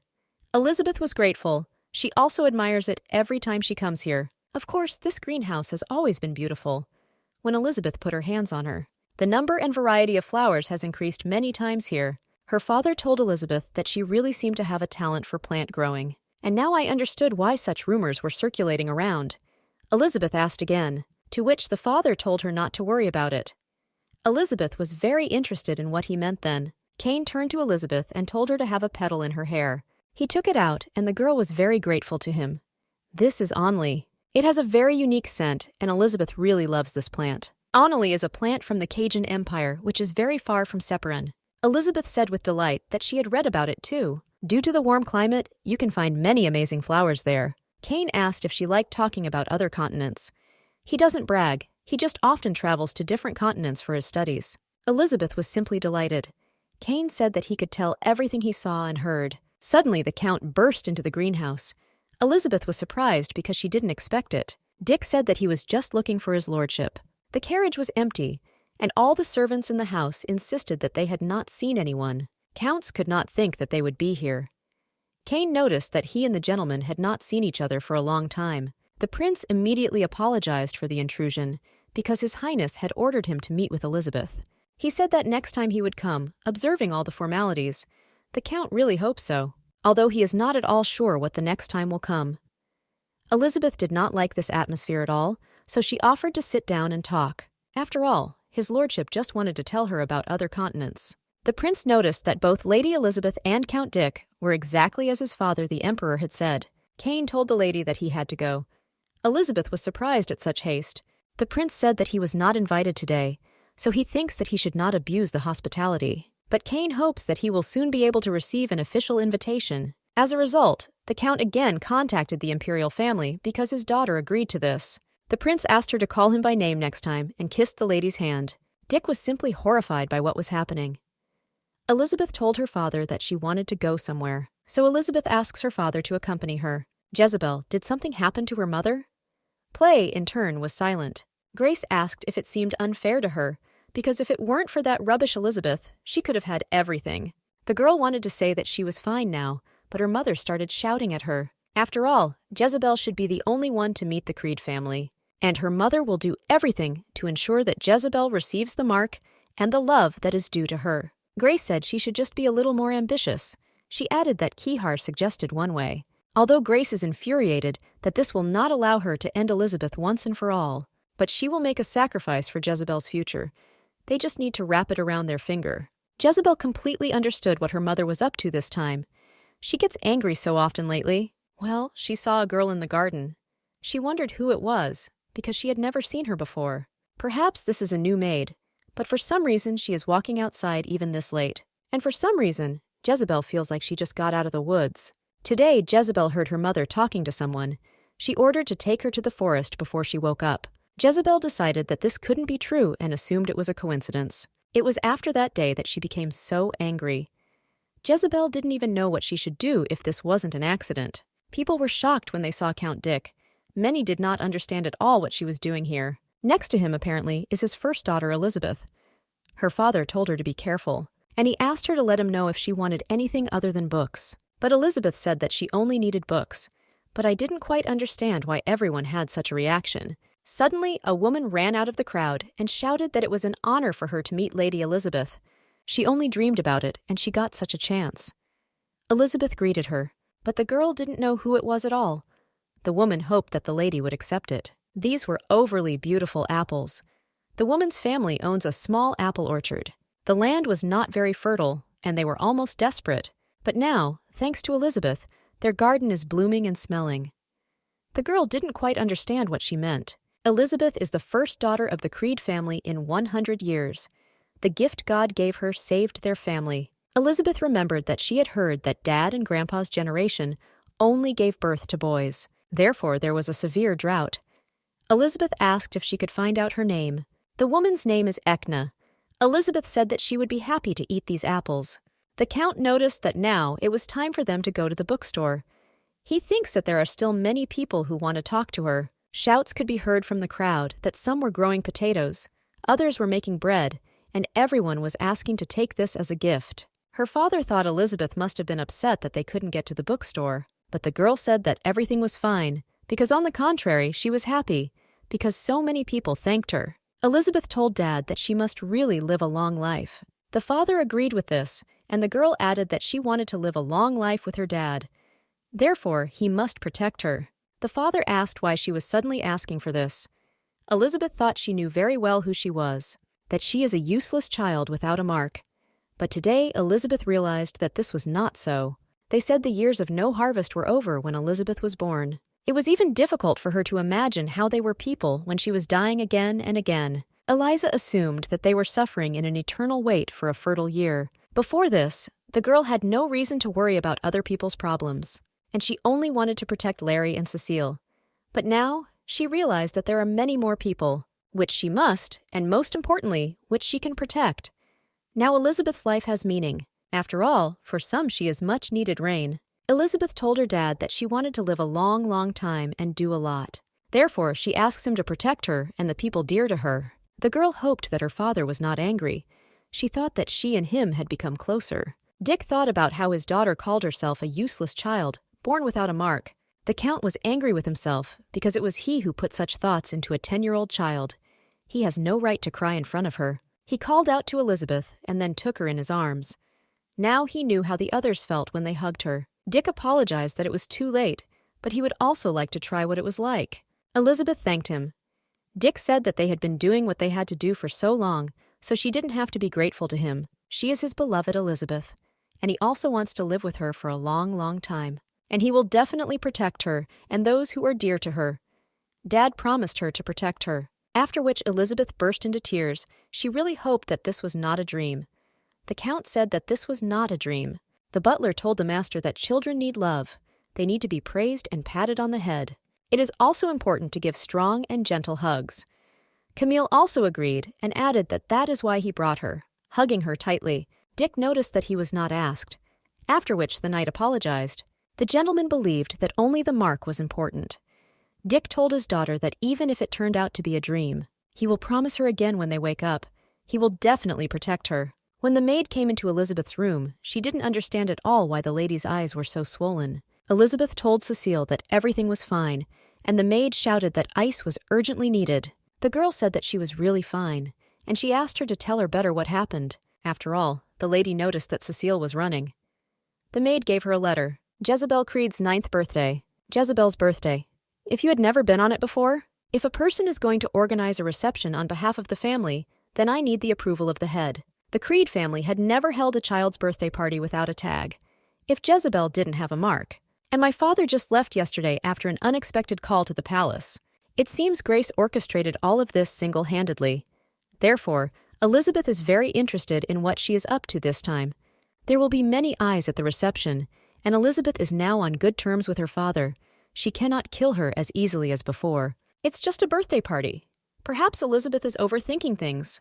The lady said that this is not something they should worry about at all. In any case, everyone won't be too happy if Elizabeth comes. Cecile said that Mrs. Grace hopes that Elizabeth will definitely come. In order to prepare this holiday, all the servants of the estate were involved. Elizabeth noticed that they were really preparing seriously. The girl herself didn't know why she came here. After all, it's better to sit quietly and wait for your father's return, or send a man to the castle to fetch him right now. Suddenly, someone called Elizabeth. When the girl heard this voice, she immediately realized that it was Jezebel. The girl asked Elizabeth what she was doing here. The lady decided that she had nothing to fear. Elizabeth hadn't even met her in her previous life. Perhaps this is her chance to win her over to her side. Jezebel snorted and said she looked like a mouse. Elizabeth tried to tell her something. But Jezebel noticed that she wanted to meet her anyway, so it's for the best. Elizabeth was surprised that this girl wanted to meet her, because she didn't understand why. Jezebel turned and asked why she froze, after which Elizabeth immediately ran after her. Elizabeth was completely confused, so she followed her. But maybe this is Grace's trap. There might be poison in the tea. But after that, she decided that there was no need to be so afraid of everything. Jezebel added that her mother does not know about their meeting. The girl noticed that Elizabeth was even more pathetic than she thought. Elizabeth is completely insecure and far from elegant. Considering that she holds the cup with both hands, apparently she doesn't even know the rules of etiquette.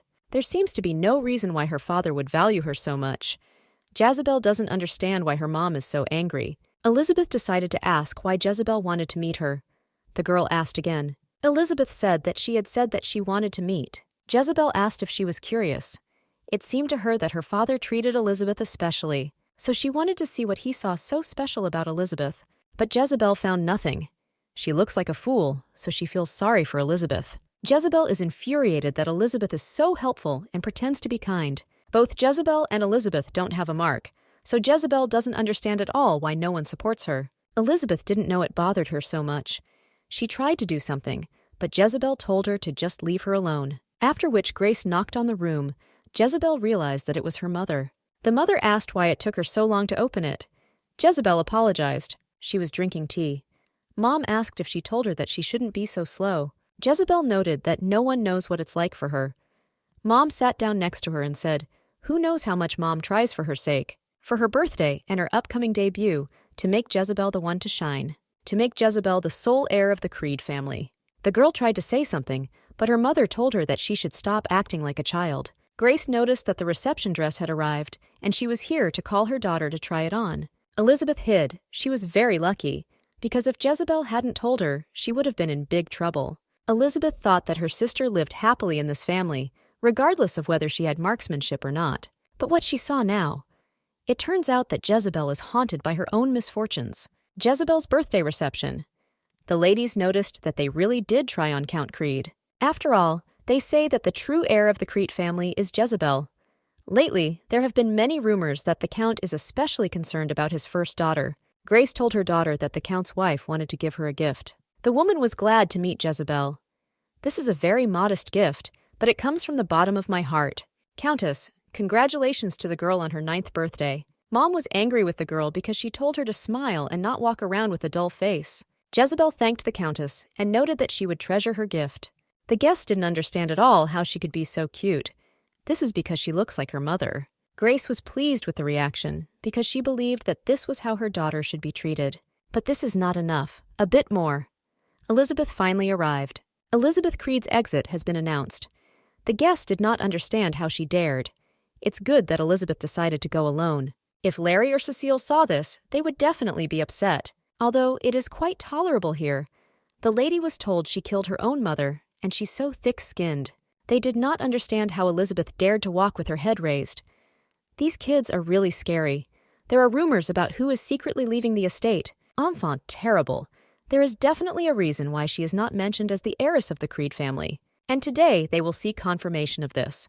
After all, this is the first event since the game became the head of the family, and its star is Jezebel. Now it is extremely clear who the Count really favors. Jezebel felt that no matter how much her mother hated Elizabeth, it was too much. The holiday promises to be not only luxurious, but also interesting. They cannot be sure who exactly organized this reception. The woman noticed that she and Grace had not met for a long time and was glad to finally meet her.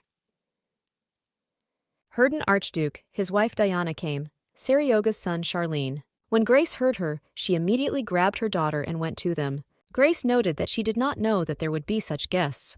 This is such luck, because if she can establish relations with her family, they will easily find themselves in the center of secular society. Saying something about the Archduchess doesn't even make sense. Her daughter is educated and knows her worth. And Serin, who are among the most elite students of the Royal Academy. All of them will be excellent decorations that can highlight the beauty of her and Jezebel. Grace noticed that they didn't seem to know about the dress code. It was assumed that her and the children's outfits should be combined. The Archduchess knew, she just couldn't pay attention to it. Grace understood and said she didn't have to worry about it. The Archduchess happily congratulated Jezebel on her birthday, expressing sincere wishes for prosperity and happiness in the new year of life. And she noticed that the girl looked even cuter because her and her mother's outfits were in harmony. The daughter called her mother, and they told Grace that they were busy for now. Grace believed they were looking for someone, and the Archduchess said that they wanted to see Elizabeth Creed. Diana's daughter really wanted to meet Elizabeth. Grace was furious that they had come here for this girl. Elizabeth did not understand at all who she was, that she was so glad to see her. Mom noticed that Charlene was embarrassing Elizabeth. The Archduchess introduced herself. The woman noticed that she was much more beautiful than she had imagined. Elizabeth said that if she let go of her hand, she would introduce herself according to the rules of etiquette. The Archduchess believed that they could be relieved of these formalities. Her daughter also really wanted to say hello. Still, Diana has heard that thanks to Elizabeth, the lands have become fertile again after a long drought, so she is grateful. Elizabeth said that she hadn't really done anything like that, but she was very grateful. Diana introduced her son Sorrent. The guy was glad to meet him and hoped that they would get along. But Charlene jumped out instead and said that she was happy too. She invited her to be friends. Elizabeth was also pleased to meet the lady. It is an honor for her to become friends with such a wonderful girl. The Archduchess told them to have fun while she talked to the adults. Jezebel feels that they are both in a completely different world, divorced from reality and time.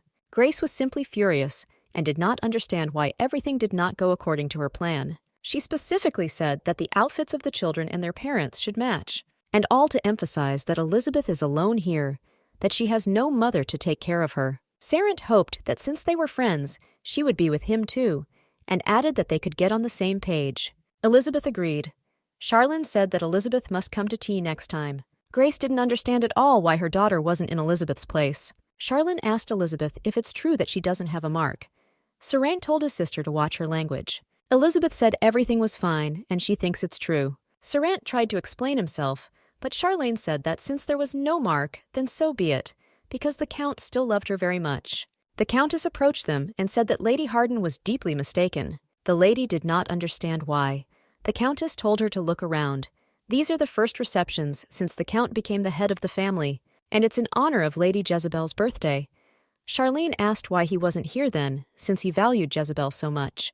The Countess tried to explain herself, but Grace intervened and said that he had urgent business. Grace said he was so upset that he would not be able to attend the reception, who personally organized for his beloved daughter because of the call to the palace. In addition, Creed never liked to appear in public. She is now a target of hatred, and the reception in honor of her sister was organized first. And Grace hopes that one day their Elizabeth will also be able to receive enough love. Suddenly, Dick's voice was heard from behind, asking who was now the object of hatred.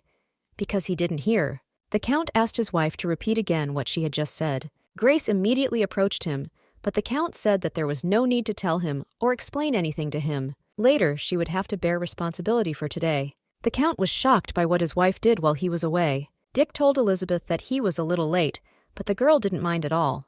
The Count apologized for making his daughter feel lonely. Elizabeth told her dad that she was really fine and had made good friends. The Count realized that these were the children of the Archduke.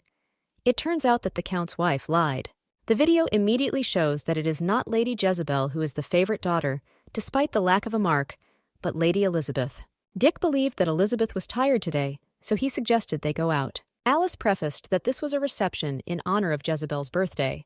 The main character decided that she should meet her sister later and console her. Dick said that it was Grace who started all this chaos, so she had to clean up the mess. Charlene noticed that the atmosphere had become very strange. Her mother told her not to express herself like that. Of course, I feel sorry for the girl, but for a woman who could not intimidate one small child, this is not even a punishment. Charlene asked her mother how she liked Elizabeth, because the girl believed that she was more beautiful than they say about her, and she behaves just like an adult.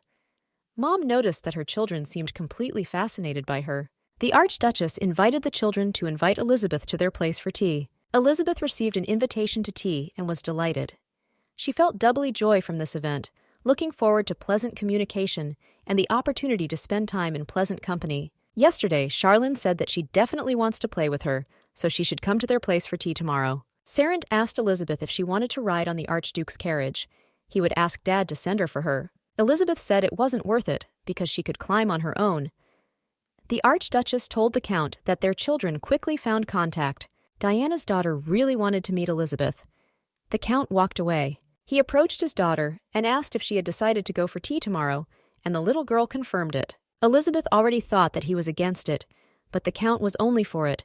Only he himself would take her from there. Elizabeth was simply delighted that Dad would actually come to pick her up. The fall of the princess, once considered a future priestess, symbolized the destruction of long-held hopes and the loss of their power. A reception that had to be completed hastily because the Count's permission was not received. She was practically expelled from secular society. These are all headlines in the local newspapers. Grace sent them high-grade tea leaves to shut them up. But this probably wasn't enough to keep their mouths shut. It's all because of Elizabeth. Either mother or daughter, they won't be able to get Grace. The woman decided that she would never forgive and would crush Elizabeth Creed, just like her mother. Hatred seethed deep inside her, fueled by old grievances and unforgiven sins. Memories of the past surfaced in her mind. Now Elizabeth knew what the Archduke's estate looked like. It was very happy. The Archduchess greeted her. Elizabeth greeted, and the woman repeated what she had already told her. Elizabeth doesn't need to go through all these formalities. Charlene and Sorrent are already waiting for her in the dining room. She needs to go that way. Jane stood before her Hardane. This is her husband. Elizabeth was pleased to meet you and introduced herself. The gentleman was very glad that she accepted their invitation. Elizabeth was very grateful to James. The wife decided to take a walk since they were already out, so the butler shows Elizabeth off. James noticed that she was like I said his wife. She is amazing. Now they understand why Elizabeth is so loved, despite the lack of a mark. It turns out that the rumors that Dick cares about her are true. Diana confirmed this. A sudden flash of tenderness is noticeable on Count Dick's eternally cold face when he sees her. Charlene said that since they had eaten, they could start the tea ceremony.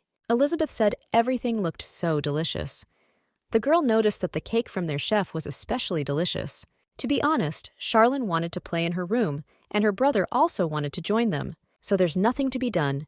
Elizabeth said that there was nothing wrong with that, because the more there are, the merrier. Sorrent admitted that there was a reason why he said he would join them for the tea ceremony. He asked Elizabeth if she was really learning how to use a sword, and he would like to ask if she would mind studying with them. Charlene asked if Elizabeth was okay.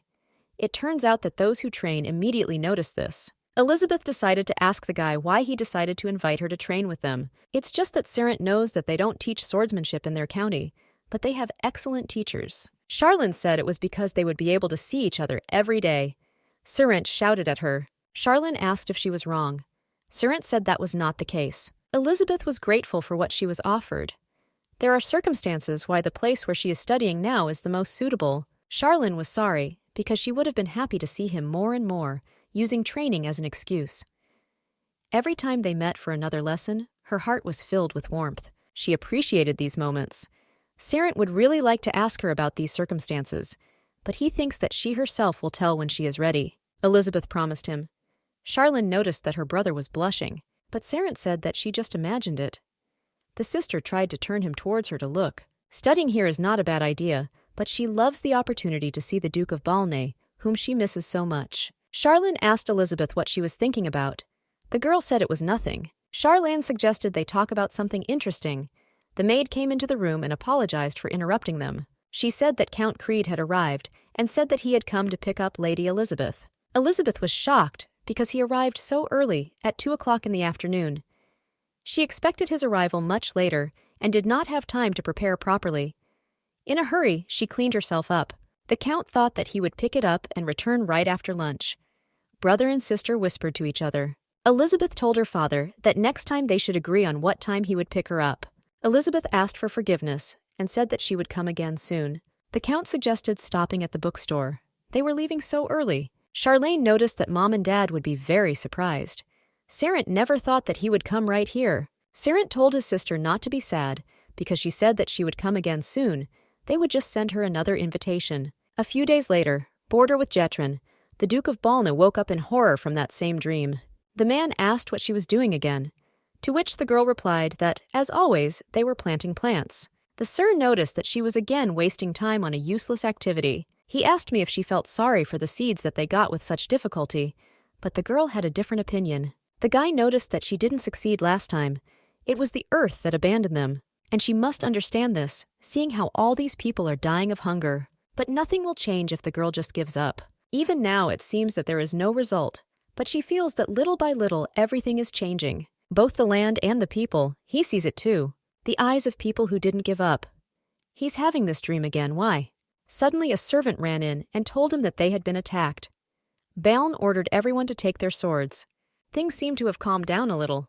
The knight also thought. Baln noticed that they were attacking more and more often, but for now they are suffering minor losses. Even if the damage is small, you should not ignore it.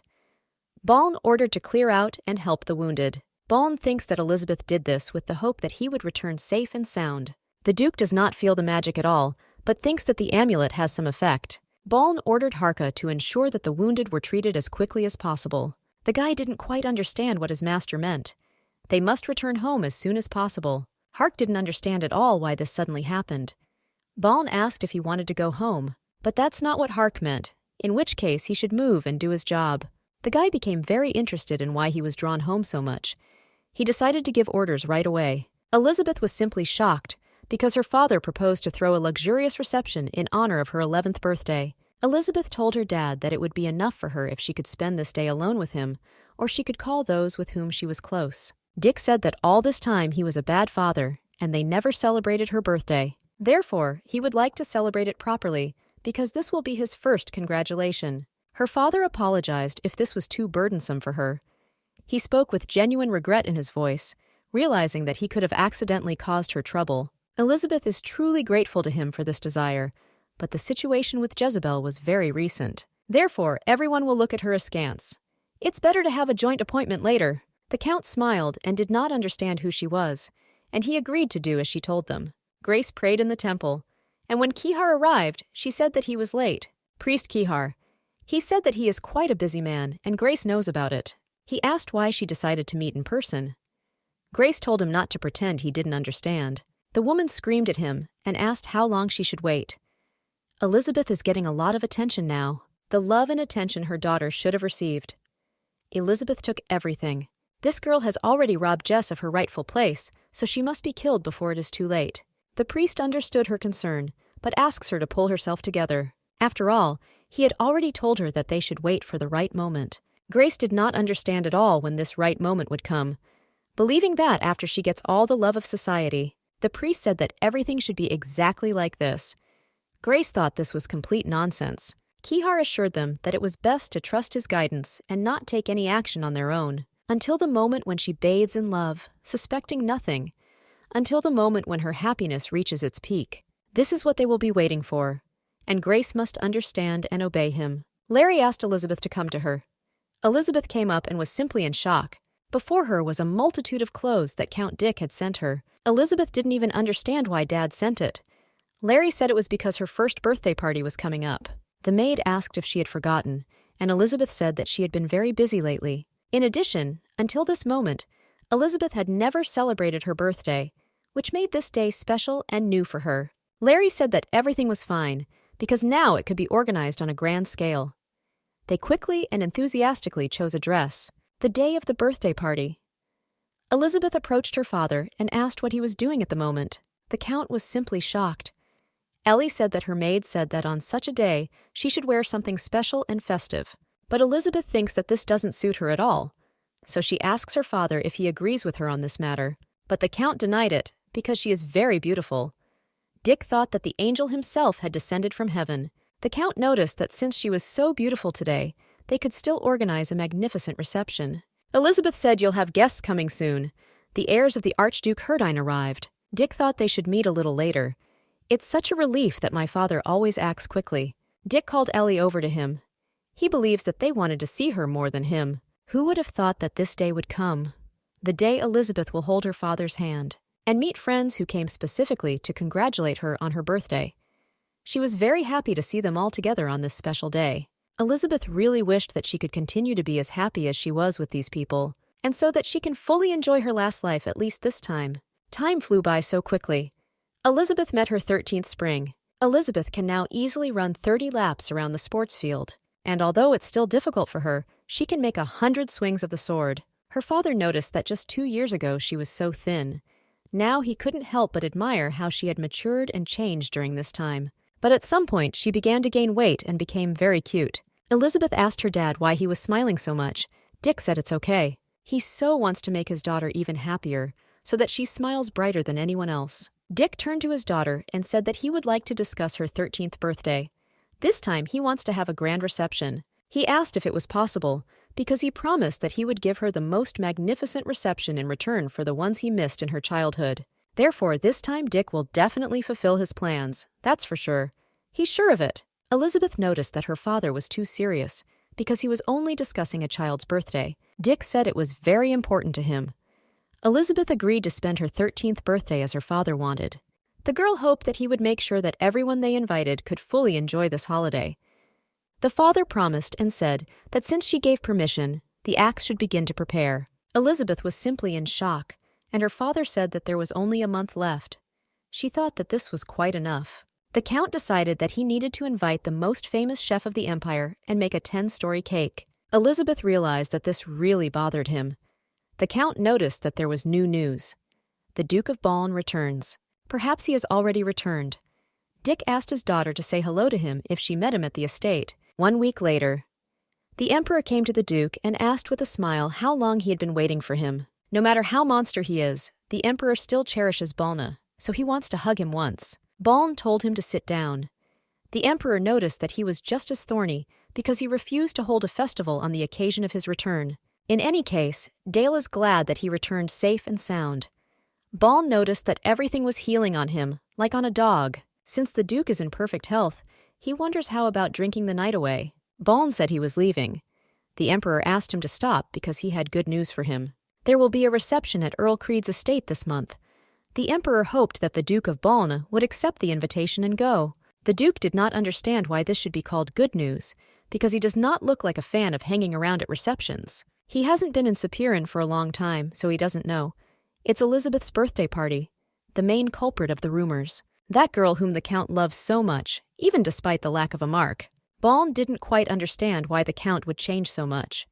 But the Emperor was also not aware of the details. Baln believed that she had to change. At their first meeting, it was difficult for her to even stand on her feet. The Emperor added that in any case, they would give a magnificent reception. However, the Duke left without hearing him to the end. The Emperor shouted after him that if he decided to come, he could come in the evening. They would be there around this time. Baln asked what Oni meant. The Emperor announced that he would be there with Cain. Baln had already begun to think that the Emperor was up to something. But the Emperor said that they were just the same age, so he decided to introduce them. Baln didn't quite believe it. The Emperor did not understand at all why he was looking at him like that, because he was telling the truth. In general, the Duke does not want to listen to the Emperor's nonsense, so he resolutely leaves. Baln is a mysterious person, inscrutable even to the Emperor, despite their long acquaintance. No matter how close they are, Dale does not understand how Baln can slam the door like that when there is no one in front of him but the Emperor. Dale decided that there was no point in ruining such a good day with heavy thoughts, and it was better for him to discuss the gift with Cain. Reception in honor of Lady Elizabeth's birthday.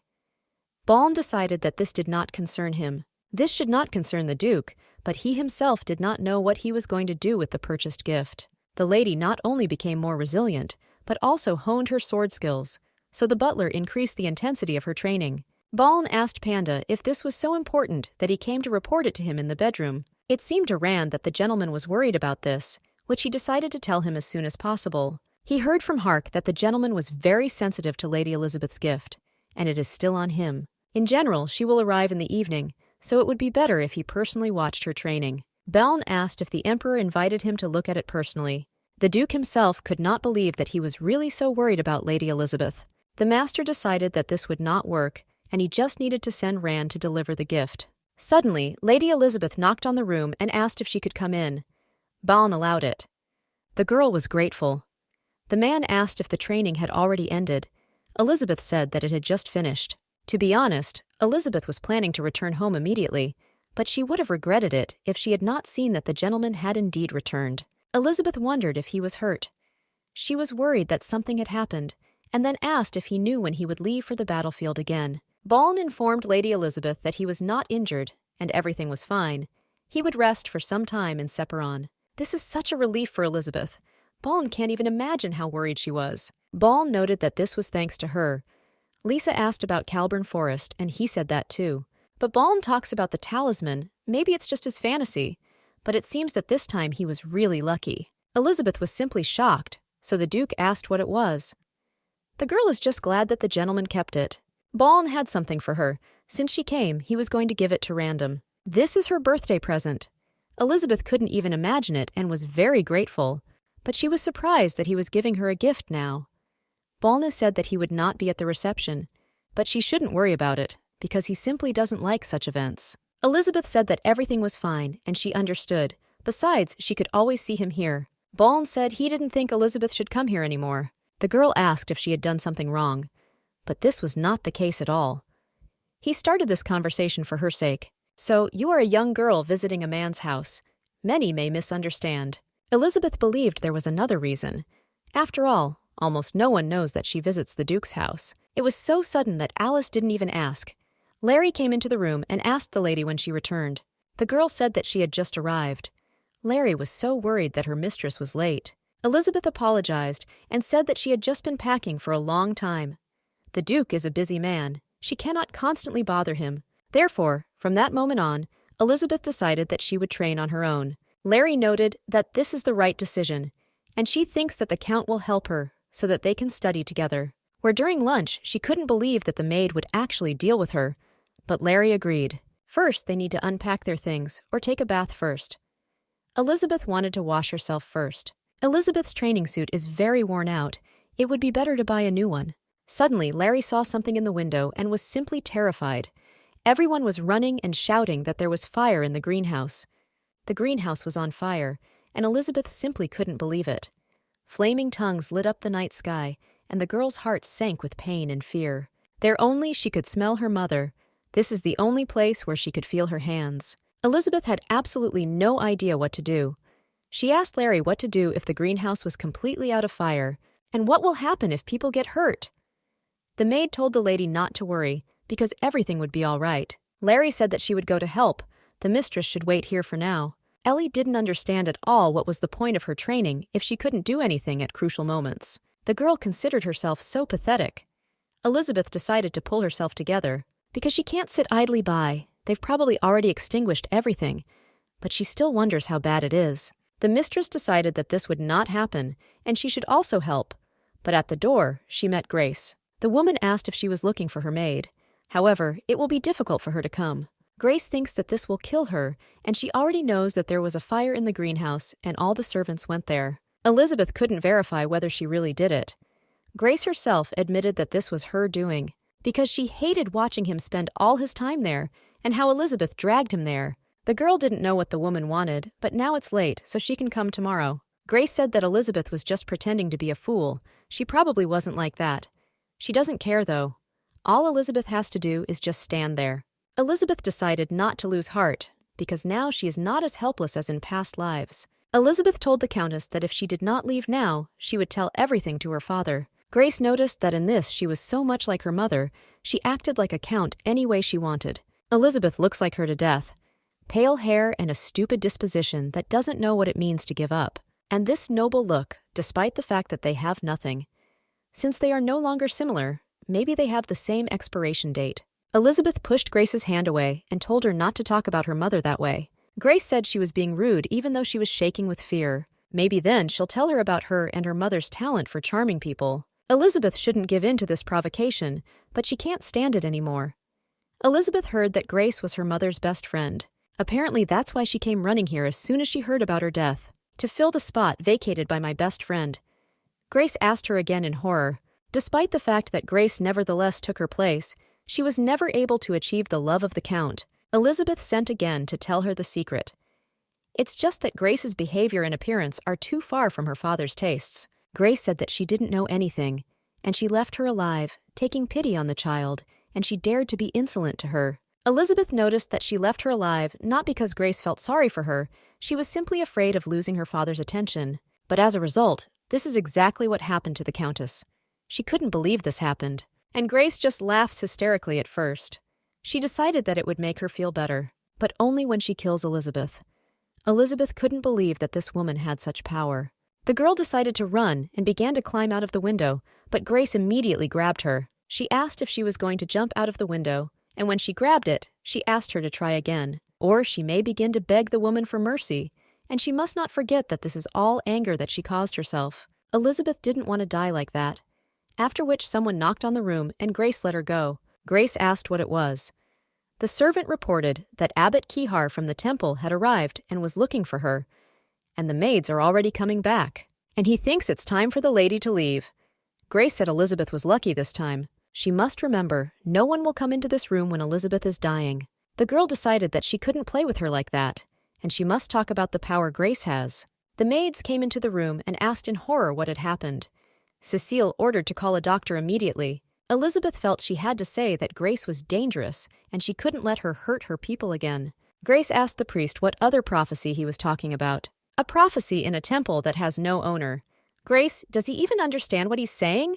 She believed it was a hoax, just like last time. Kihar is still a priest and can distinguish truth from fiction.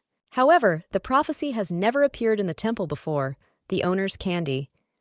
Lighting absolutely agreed with her. But this time, His Majesty also saw him. If this is the case, then Grace has no choice but to check. Grace asked what His Majesty was saying. Kihar approached her and spoke in a whisper. The priest said that even if so, nothing would change in what they had to do. The mark would appear on her daughter, and Grace had a hard time realizing that this could happen. This gave her mixed feelings and hopes for a miracle, accompanied by doubts and anxiety. Kihar reported that the last nun to bear the mark was born more than 400 years ago. There are no records of the appearance of the mark, and the people who knew about it have already died. There is a place that he cannot find. Either way, they can continue with the plan. Kihar heard that the first daughter lost consciousness. Grace admitted that it was she who could not cope with the anger and wanted to end it. The priest said that even if he is Jezebel, a mark will appear in the future. Then Grace must understand that if she goes to prison, then their plan is over. Grace did not tell him not to be stupid because she is the daughter of the Emperor, and without any evidence, it is simply impossible to bring charges against her. Kihar understood her, but in any case, Elizabeth needs to be left alone for now. She can kill her when the time comes. After all, Elizabeth is their scapegoat. Kihar promised to contact her later. Grace still decided to wait a little longer. Once Jezebel's mark manifests itself, his love will belong to them. 1 week later, Dick thought that he had to protect his daughter. Whatever the prophecy says, until the time comes, Elizabeth must forgive her dad. He was supposed to protect her, but he couldn't cope with this task, and this happened. A month later, Kihar asked if the Count's first daughter had still woken up. It is said that the Countess went to the Leitern estate in the south. This news caused a lot of talk and speculation among others. She was so self-confident that in the end, she was simply exiled from the palace. Kihar sent his servant away. This doesn't affect anything. After all, in any case, both the Countess and this girl are just consumables in the priest's plan. That servant was thinking about whether he should have reported that the Duke of Baln constantly visits the estate of the Count of Crete. And why did he forget these precious moments? Balny didn't know if she would remember him when it started. The great god addressed Seperen, the blue flower that was supposed to end the chaos, but they are trying to trample it even before it blooms. They must be convincing and protect the flower.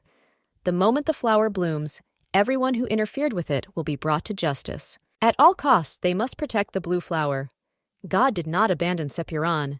This is indeed a true prophecy, and the plot becomes more and more exciting. The Emperor noticed that today the night was especially dark.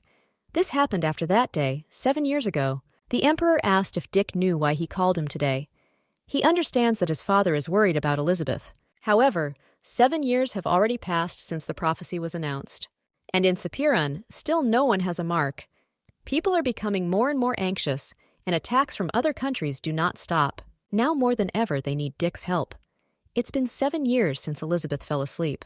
It was too late to get rid of those who threatened her, and he had nothing left but to beg the sleeping child to open his eyes. The Count could not save just one child, so he does not understand at all what he can do. The Emperor shares his grief, but believes that it is not his fault. Dick can't think about anything but Elizabeth right now. The Count believed that it was better for him to leave. Dale tried to stop him. Dick said that if something really important happened, he could simply give him an order on behalf of the Emperor. This is the first time Dale has seen the Count so devastated since Lady Miel died. Rand told the Master that it would be better for him to stop, because 7 years had already passed since that day. Baln asked if he wanted to leave her to die. The butler denied it and apologized. The Master knows why Rand is worried. He is holding a Kendra bowl in his hands, a divine artifact that allows you to create potions that support vitality. However, it requires a huge amount of magical power in return. Perhaps because the number of people died, having lost all their strength, the artifact never filled even half. It was called the Cup of Death. But the useless body of Balny, whom he accused, can be useful at least in this way. Then he would blame himself terribly. Time stopped for him the year he turned 20. It was so long ago that I can't even remember. Baln was locked in a time trap. I don't even know the reason for his imprisonment. He had to watch everything disappear, the days he had to spend in this frozen time. The meaningless days when Balny fled to war in an attempt to fill the emptiness growing in his soul. If there can be any meaning to this meaningless life, Rand must send a letter to the duchy. The butler asked what he should write. The gentleman ordered to write, then he sends a potion in honor of his 21st birthday.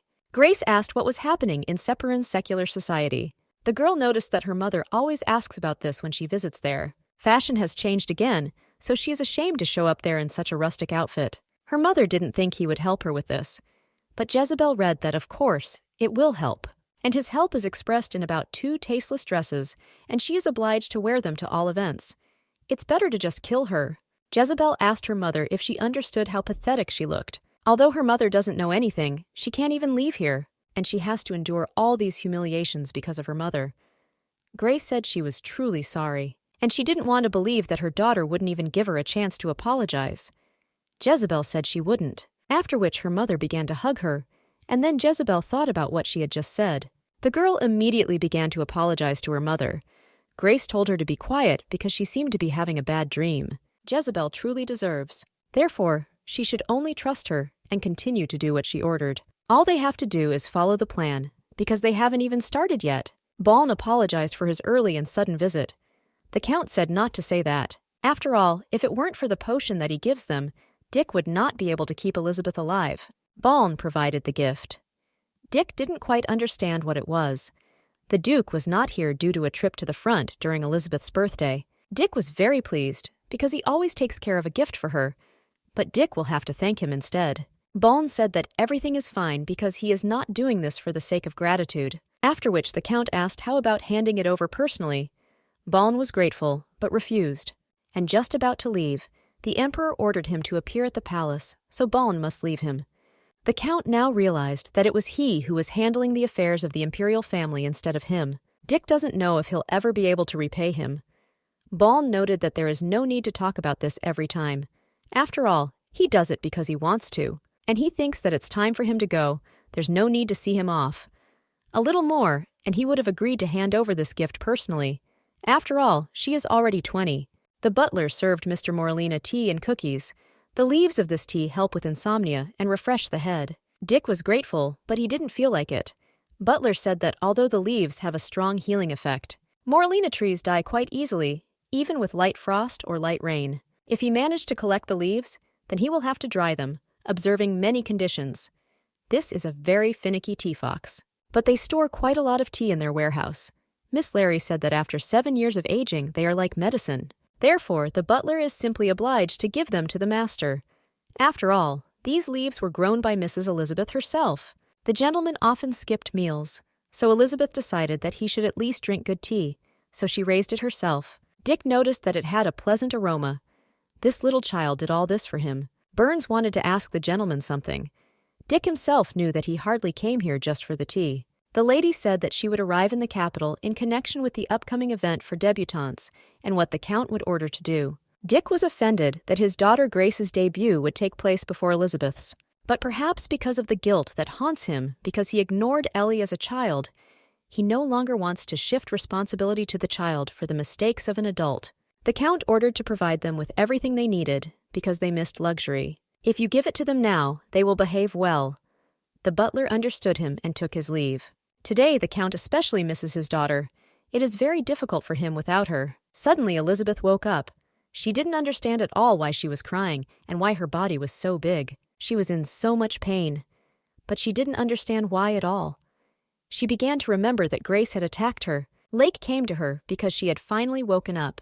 He noticed that they had not seen each other for a long time. For starters, he thinks it's difficult for her to move now.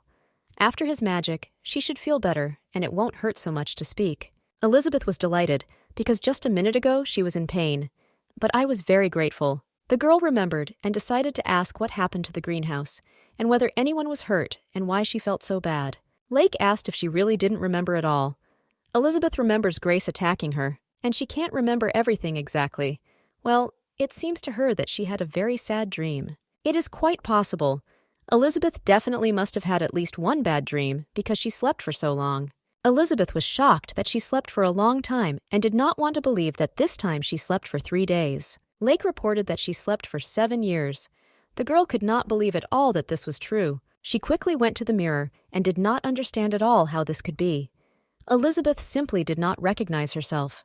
Lake understood her surprise, given that she was seeing herself for the first time in 7 years. But this is more likely, because in the past, she could not even dream of seeing herself at that age. Well, it's like it's not her, but that's not the problem.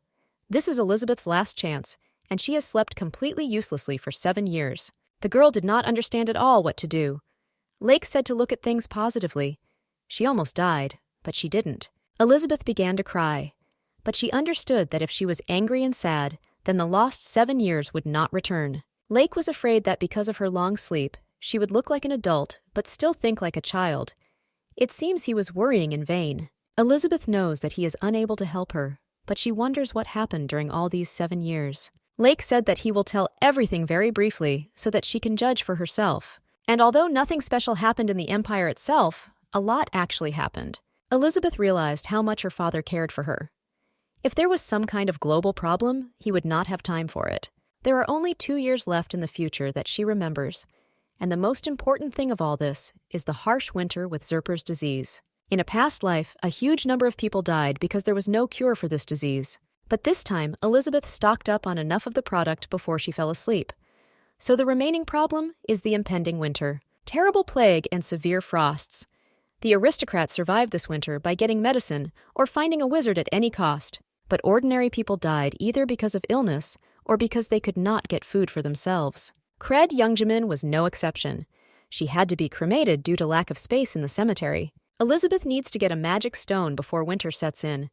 This stone plays a key role in her plans, and the time to achieve her goal is running out. The real winter will still be with Joy. They are incredibly expensive, so only aristocrats can afford them. But Elizabeth knows how to get large quantities of these stones. However, nothing can guarantee the success of this plan. While Elizabeth slept, Kihar became high priest. Before she lost consciousness, she heard that she liked meeting him. In addition, Grace is still the priestess's deputy. These two must be connected somehow. Since Kihar has now gained power over the temple, Grace will not remain on the sidelines. Elizabeth was very curious about what kind of power she was using. She had never seen such power in her past life. Suddenly, Elizabeth began to feel very sick. Something started to itch on her wrist, and a mark appeared. For the first time, the mark looks like a blue gem. After the color of the mark, it could change to any color. Elizabeth could not believe at all that she had a sacred mark. It was impossible for her to be seen. Elizabeth definitely read. About 20 of them, it becomes the size of a thumbnail. But in reality, it is quite small. She is very interested in when she managed to appear. If she appeared while Elizabeth was sleeping, then Dad and Larry, who took care of her all these 7 years, simply could not help but notice her. The priestess, whom the people of the Empire consider to be the very god, is sent to the temple as soon as the mark is discovered, where she will live until her death for the good of the Empire. Elizabeth believed that they had not sent her to the temple, even though they had discovered the mark. The girl recognized the voice behind the doors and decided that she needed to hide this mark somehow. She found a bracelet and realized that it would help her hide the mark for a while. Larry and the Count walked in and were completely shocked. Dick immediately rushed to hug her. He missed her so much. Elizabeth asked to be let in because she couldn't breathe. He apologized for making her feel lonely and for failing to protect her. Dick wanted so badly to apologize to her, and he was grateful that she was alive and that she opened her eyes and called him father again. Elizabeth said she was really fine, but her father didn't want her to overwork herself by waking up for the first time in 7 years. The girl cannot tell him the incredible story that thanks to Lake, she feels great. The Count is so worried about her. Maybe it would be better to tell him about the mark. But she immediately changed her mind. If anyone outside the family, or even worse, Grace finds out about this, she won't even be able to protect herself, let alone her people. The first thing Elizabeth must do is learn to use the power of the mark. Until that moment, everything must be kept secret. Father asked if he could tell Dad what happened then, 7 years ago. But if it's hard for her to talk about it now, then he will wait until Elizabeth gets better. The girl asked her dad to promise her that if she told him that he would not kill anyone. The Count told Elizabeth that it was normal to pay for the deeds done. She noted that 7 years have passed and evidence can no longer be found. Besides, Elizabeth doesn't think that her stepmother did it just like that. She definitely had a reason for this. Elizabeth really wants to know why she did this, and if she wants to do this, then it would be better to return to normal life, as if nothing had happened. After all, she will definitely try to get close to her again. Besides, it would bring her enough pain just because Alice woke up like that. She is afraid that her father will hurt someone because of her and strives to avoid this at all costs. The Count understood her and admitted that he was overcome with emotion. He promised that no one would die, so she can tell him everything. How Elizabeth first met the Duke of Baln, how Grace abandoned her in the forest. Elizabeth asked if Dad had forgotten his promise. If this continues, then he was definitely doing it in the yard. So Elizabeth said that she was fine now, and it was all because her father protected her. Elizabeth didn't even lose weight, she just lay in bed for 7 years. It's amazing how good she feels. My father said that it was all thanks to Kendron's potion. Elizabeth was wondering what was there all this time. Elizabeth was very interested in what medicinal herbs it was brewed from. It was the Duke of Baln who recently brought it as a gift. The lady could not even think that she would save her life. These are not medicinal herbs, but a special potion prepared using a sacred relic. No medicine helped. Elizabeth was slowly dying. Therefore, the Duke of Baln brought a sacred relic and which people should not recognize. And this bracelet was his gift for her birthday. But he feels a strange aura, so he asks to show it to him. Elizabeth was shocked that they really knew. She asked if the bracelet was the reason. She just thought that he had put it on for her. The Count said that, of course, it belonged to her. There's not a thing in Creed County that doesn't belong to her. The Duke of Baln brought it as a birthday present, but he thinks there is some magic in it, and he would like to see it. Every year he brought not only Kendron's potion, but also a gift for her birthday. Magic of movement and protection. Apparently he puzzled over it for a long time, considering the high level of magic introduced into this bracelet. It seems he did it because he was worried about Elizabeth. It will be great if she can wear it all the time. Elizabeth noticed that Lake did not say a word to the Duke of Balny. The girl wondered what he was doing now. The father noticed that it was time to take Kendron's potion. Elizabeth didn't even think that she still needed to take it. The girl's body has gotten used to it, so it's dangerous to stop taking it. That's what the Duke said. When she drank it, she felt very bad. Instead of a mark, it hurts terribly, and she doesn't understand why this is happening. The father tried to do something, but Elizabeth said that it was not worth it. But it was only for a second. When he took off the bracelet, he saw the mark. Dick noticed that the head of the Crete family had several special abilities. One of them is the ability to calm by feeling the energy of blessing. When he took her hand, the pain immediately went away. The Count said that she finally appeared. The mark is still very small, and its energy is weak. But, apparently, the mark reacted to the energy of the potion and caused a rejection reaction. Elizabeth decided to ask if he was sure it was a mark. She's still growing, but he's sure she is. It turns out that now Elizabeth will have to go to the temple. This is the Creed family's business. Perhaps he will send her out right now. The Count noticed that it was difficult for her now. And perhaps Elizabeth needs to be alone. Dick said that he urgently needs to settle some matters, so he will leave, and for now she will rest. The Count promised to come tomorrow as soon as the sun rose and asked her not to get out of bed and to rest properly. Elizabeth really hoped that nothing would happen, and went to bed. The Count asked Camel how many unoccupied holy knights they currently have. The Flower Knights are a group of protectors in the Creed family. Their task is to guard the child with the mark until he is sent to the temple. Camel reported that there were only 5. The Count ordered all 5 to be assigned to Elizabeth. Camel said that there are already 5 guarding the lady. The Count said that this is not enough, and he must also assign everyone who will be freed in the near future to her. The Lady of the Holy Knights is here. In addition, their task is cancelled. Instead of guarding the mistress until she goes to the temple, once she is there, they will guard her. The Count asked Miel whether he made the right choice when he ordered all this. The Duke of Baln rode and thought about his dream. His name is Bards, and he is the god of abundance. The woman asked if it was true that he would share God's power. However, borrowing the power of a god will not be easy. The woman said that she would never take it easy. He does not want to simply share his power. He seeks to possess it. The woman wondered what the sentence meant. She wanted to know what benefits he would offer her in return for his support and strength. Her family from generation to generation will be a messenger, his voice on earth. As a family blessed by God, they will have wealth and glory in their hands. This will be a great gift and curse that will force them to make sacrifices. So he kept asking if she still wanted it. The curse that hides under God's blessing. Elizabeth told Mr. Bards that she agreed and accepted his blessing. Baln did not understand at all what it was. Rand asked if his master was okay. The Duke said that everything was fine and asked how long it was left to the Creed estate.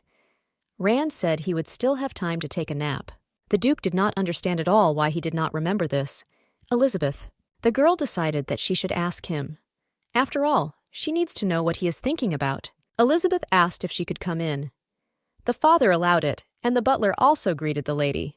Burns noticed that seeing her walk around the estate, he finally understood what it meant to be in 7th heaven. Dick asked the butler why he shouldn't do what he had assigned him. Burns said to call him any time if she needed anything. Elizabeth asked what Dad had instructed Burns to do. He didn't change anything while Elizabeth slept. But now it's time for Elizabeth to move into the main building. They should have done this earlier, so he apologizes. The girl said that there was nothing wrong with this, because she was already happy that she would be moving soon. But for some reason, he wants her rooms to now be located in the main building. After all, this makes no sense, given that you will soon have to move to the temple. Suddenly, my father started talking about the mark. Her father thinks it would be better to hide the fact that she has it for a while, because her father does not want to send her to the temple. The child who receives the mark becomes the owner of the temple. This is the duty of the Creed family. But all these 7 years that Elizabeth slept were a nightmare for her father. And then he decided that as soon as Elizabeth woke up, he would always be there to protect his daughter. And the Count will never leave Elizabeth alone again. The girl said that she did not want to leave and live in the temple. She doesn't want to at all. But her father said that Elizabeth had nothing to worry about because he would do everything as she wanted. By the way, he decided to ask if she was ready for the guest because he would arrive soon. The Duke of Baln is now heading here to meet with Elizabeth, and he will arrive here in about an hour. Elizabeth was in complete shock and screamed that she had to go get ready. Her father asked her not to overexert herself. Well, the girl told her father that he had nothing to worry about. Dick noticed that she was still such a child in his eyes. No matter what happens, Dick will always be by Ellie's side, and he will definitely make his daughter happy. The Duke of Baln did not understand at all why he was so nervous, although 7 whole years have passed. And this is probably normal, considering that they are meeting for the first time in such a long time. Father without pity. Only now did he return these memories to him. Everyone wanted the witch dead. The man noticed that she tried so hard to end up dying such a death. The woman said that if you think not about the result, but about her entire life path, then this death seems so bad to me.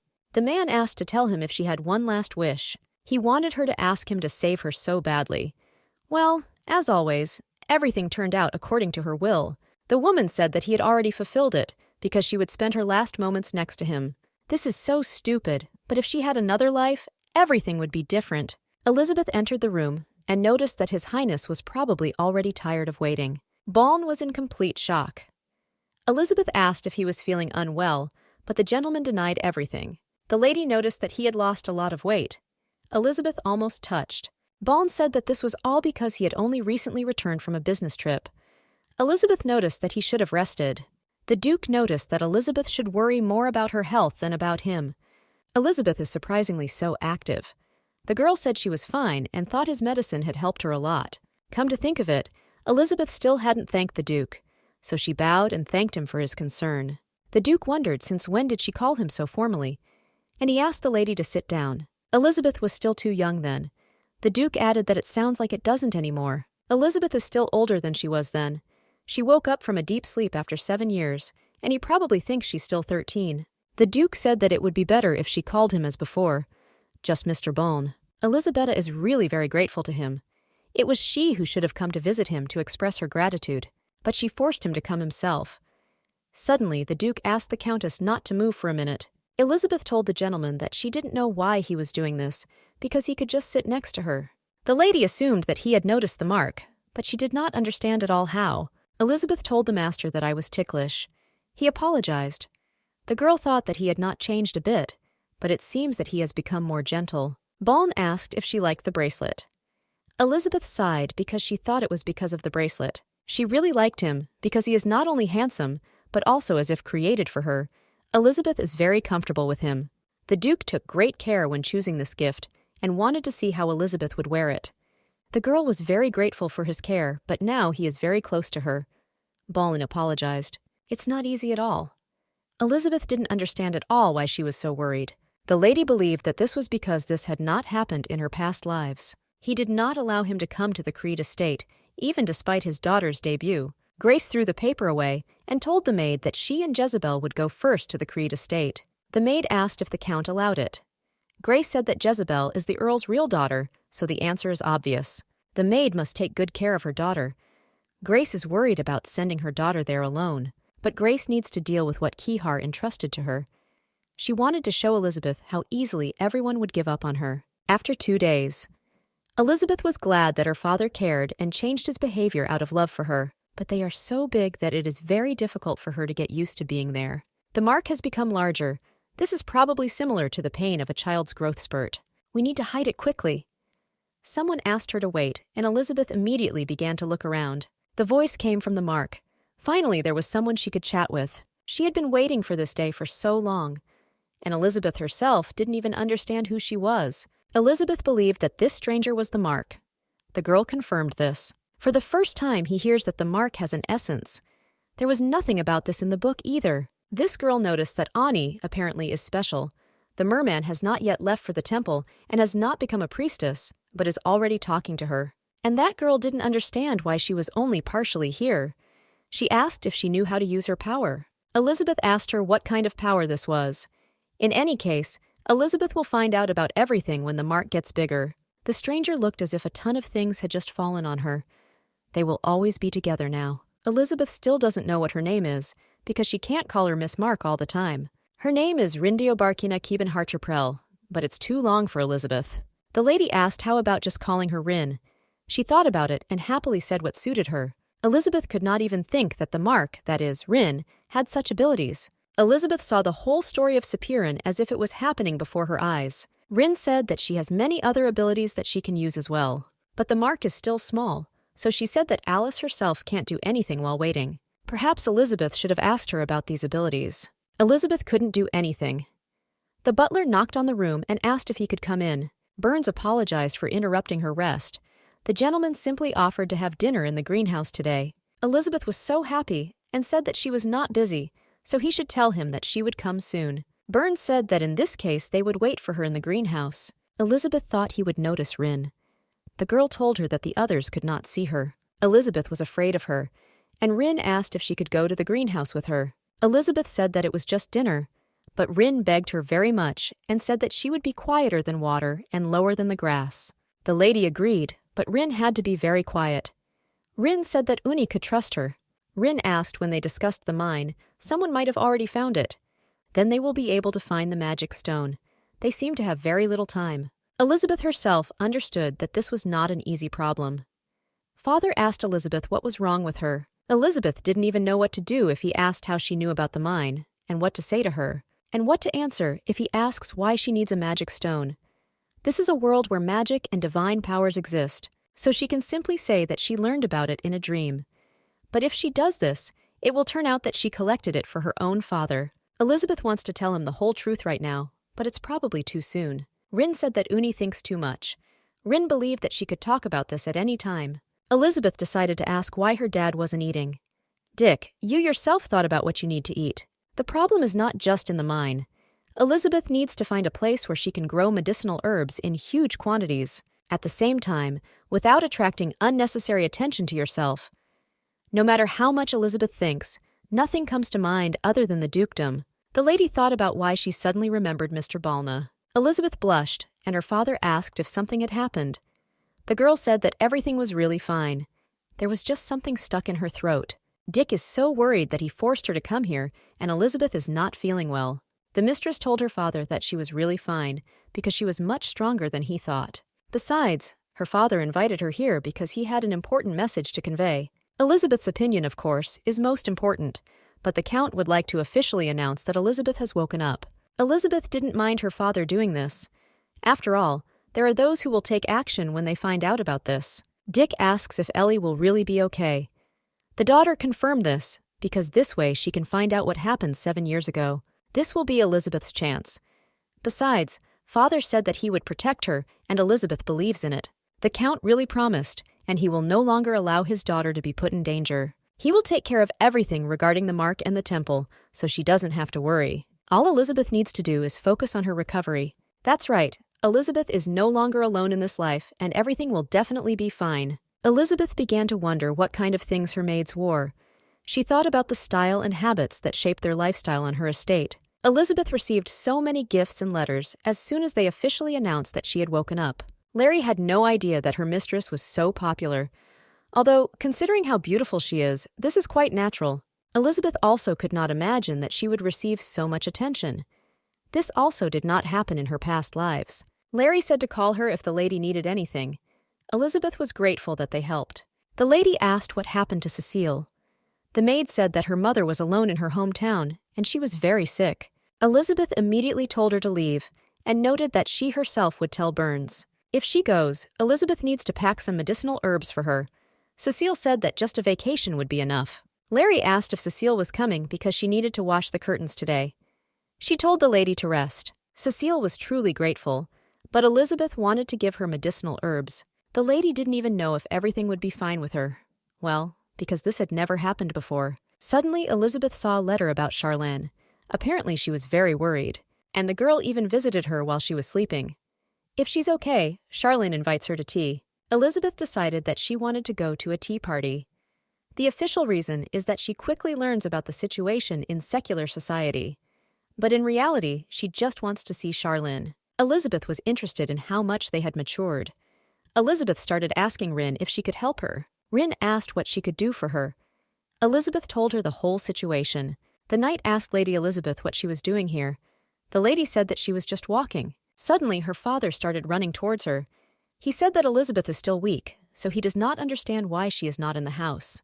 The girl said that she was already quite capable of taking walks, and besides, she was curious when her father would return. They decided to take a short walk around the area, enjoying the fresh air, after which they planned to have lunch together to continue their day in a pleasant atmosphere. Dick had a dream in which he watched his daughter being executed, but he decided that it was just a dream, and he shouldn't tell Elizabeth about it. This dream was too realistic. Asked her father what he was thinking about. Dick said it was nothing. Elizabeth said she actually had a request for him. The Count said that she could ask for anything. Elizabeth said that Charlene invited her to the tea party, so she asked permission to go. Elizabeth said that she felt much better, and she needed to find out what was going on in secular society. And there are also those who will protect her. The father had absolutely no idea how she found out about this. It was actually Rin who told her this. Elizabeth very much asked permission to go. At the same time, Rydern, the maid Cecile, came to her mother. The Count found it difficult to believe that the guards had somehow exposed themselves to Elizabeth. Camille was completely sure that this could not happen. Dick didn't understand how she knew about her then. Camille apologized for not having the slightest idea. The gentleman asked if he was sure that he had not noticed anything special. He was told that the lady began to talk to herself more often. Dick was surprised. The Count did not understand at all whether the child who had just woken up and learned about the guards could have something to do with the fact that she was talking to herself. Dick sent the knight away and ordered her to report to him about any such trifle in the future. He has this dream again, even if it's just a dream. The Count does not understand at all why he is in it. He watched as the man killed Elizabeth and asked him not to do it. Every time he woke up in horror when he saw the death of his daughter. The Count did not understand at all why he continued to have this dream. It's too real to be a dream. The Count really was with such a person. Dick often had dreams in which Elizabeth died, but this is the first time he killed her himself. Elizabeth will only be able to go to the tea party if her dad allows. Rin asked why she wanted to go there so much. Mark thought it was fun. Elizabeth said that her friends would be there, and she would also be able to find out the situation in the world. Rin believed that the lady could simply ask someone at the estate. Elizabeth said that everyone at the estate sees her as a child and will not say anything like that. If this continues, it will be difficult to find the mine. Father came into the room. The Count asked if he had disturbed her because Elizabeth seemed busy. The girl said that she was just reading a book. She noticed that her father looked tired, so I figured he didn't sleep well last night. He wasn't sure if he was doing the right thing by telling her about this. This happened before, but now he dreams about Elizabeth more and more often. But the problem is, Elizabeth dies in them. The girl told her father that these were just dreams, and now she's sitting next to him and she's definitely fine. Dick thought so too at first. He even hoped that it was just a dream. But in yesterday's dream, he killed her himself. If this is punishment for neglecting Elizabeth, then Dick is ready to accept it. But he is so scared because he thinks that these may not be just dreams. Elizabeth asked her father to promise her that after listening to her story, he would not break. Her father didn't quite understand what Elizabeth meant. She wants her father not to break if she tells him everything. Therefore, he must promise her. The father said that if it was so difficult for her to talk about it, she could tell him about it later. Elizabeth finally revealed to her father the truth that this was already her 30th life. This life was different from the very beginning. Meeting with her father and how he treated her, what he felt towards Elizabeth. Elizabeth doesn't know why he started having these dreams, but she knows how much he loves her now. Therefore, Elizabeth is happier than ever before, so she hopes her father won't blame himself, because now everything is different. Dick didn't know how to look his daughter in the eyes. He was afraid that he now had no right to be near her at all. Elizabeth said that when he expresses himself to you like that, It seems to her that he is abandoning her. Dick said, "But that's not what he means. He's just apologizing to her." Elizabeth ran into her father's arms. "He doesn't have to do this. Elizabeth doesn't want her father to cry because of her." Elizabeth noticed that there was something else she wanted to tell him. My father noticed that she didn't even give him a little break from the news. This was really important. On the territory of Merds, there is a mine with magic stones. If Elizabeth remembers correctly, no one still owns this mine. She would like to engrave and supply them to people at an affordable price. The Count asked if she was doing anything to prepare for the coming cold weather. If he didn't believe her, Elizabeth would have done it herself anyway. The father did not understand at all what she was thinking about. Her father noted that now she sees that they can do this together. He said that he would contact the Duke of Balney as soon as possible and offer to go there together. He'll probably listen to Elizabeth. It's been a long time since Elizabeth went anywhere. She's so glad Daddy allowed her. Charlene was very happy because they finally met. Elizabeth can't even imagine how bored and worried Charlene was. Elizabeth was very grateful that she cared about her. They are friends, after all. Charlene said that Elizabeth looked beautiful and had become very beautiful. Ellie could say the same about her. Elizabeth is so glad that they received her well. It couldn't be otherwise. Elizabeth is even more beautiful than they say. The lady felt great relief when she realized that Elizabeth was not like Jezebel. Elizabeth was surprised that they knew her sister. They said that she often goes to tea parties, but of course, they don't invite her to you. Her character is a little bad. One day, the lady almost had a big fight with her. Jezebel often argues with other people. Things will get worse after her debut, when she is officially introduced into society. Charlene noticed Elizabeth's concern, so she suggested changing the topic to a more cheerful one. Still, Elizabeth better talk to Jezebel. Kihar learned that Elizabeth had woken up. She's starting to act, so they need to step up surveillance. They shouldn't miss the opportunity when it comes, because they have an obligation to bring her back alive. Kihar will not mind if she arrives with broken arms or legs if she decides to resist. Grace said everything was almost ready, and they could brand her and keep her under control. And Elizabeth is extremely beautiful. Kihar just can't wait to see them. Lecce asked the gentleman why he continued to create medicine if Lady Elizabeth had already woken up. Baln asked whether the guard really believed that the master should satisfy his idle curiosity. Her body has definitely changed, and yet the main thing is that Elizabeth can smile so carefree. The Duke decided to inquire what Lecce wanted to report to him. The Creed family requested permission to explore the Merds forest. Baln was surprised by such suddenness. Lecce noted that, to be precise, Mountain Mards. They say Lady Elizabeth plans to go there too. The Duke didn't quite understand why, but Lecce, unfortunately, did not know this and asked if he needed to know the reason, but the gentleman said that he did not need to. The gentleman said that he would give the answer personally, and at the same time he will see Elizabeth again. Father is not at the estate. Who would have thought that the Duke would decide to visit them in person? Elizabeth is hosting guests for the first time, so she is unsure whether she did everything right. The butler asked the lady if she was ready. Elizabeth asked hopefully if they had forgotten something. Burns said that everything was fine, because he had been doing this since the morning, and in his opinion, everything was perfect. It's time to welcome their guest. The Duke of Baln is already here. The butler told the lady that there was no need to worry so much. Elizabeth tried very hard. To avoid this, she needs to get permission to explore the Merds forest. Elizabeth will do everything to convey her request to him. It seemed to the Duke that they had already solved the problem of how to treat each other. For some reason, he seems a lot more relaxed than last time. As for exploring the forest, Elizabeth can do it as much as she wants. If she suddenly discovers something there, then the responsibility for it and ownership will be completely devoted to the Crete family, whatever it is.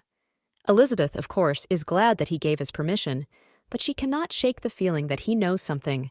The girl began to think about telling the Duke everything. Baln said that the reason he gave his permission without any questions was because you asked him to do so from the Creed family. The Duke has known the Count for a long time, and his trust in him is great. Besides, he knows that Elizabeth is a very kind person, so Baln doesn't know how he could not trust them. Elizabeth was very grateful to him, and she noted that she would definitely repay him for the trust he had shown. We'll be looking forward to this. Baln asked how about including him in Elizabeth's guard. There are many dangerous creatures in the forest, and the rocky terrain will be dangerous for only 2 people to move around. Elizabeth said that he should not worry, because the knights of the Crete family would be with them, and her father is quite strong. In addition, her personal guard will go with them, and Elizabeth thinks that they will definitely not get lost. But the Duke was specifically looking for an excuse to spend time with her. At such moments, he regrets that she does not know what is in his heart. But Elizabeth is grateful for his offer. Balney was also glad at least for this. Elizabeth is terribly charming. The last time Elizabeth was here was when she was kidnapped. That's why she didn't know that this mountain was so steep. The father asked his daughter if she could move on. Elizabeth said she could, because she used to run 10 laps around. The father asked again, and she covered her mouth. Suddenly, the Count grabbed his daughter and pressed her to him, thereby saving her from the arrow. The Count ordered everyone to get ready because they were under attack. Elizabeth was simply in shock. The Count asked if the knights had found out where they were, but there were too many trees, and it was quite difficult to identify. 4 of the guards are trying to find out the location of the attackers. Camel thinks that it would be better to move to a more open area. Father asked Elizabeth if she could go.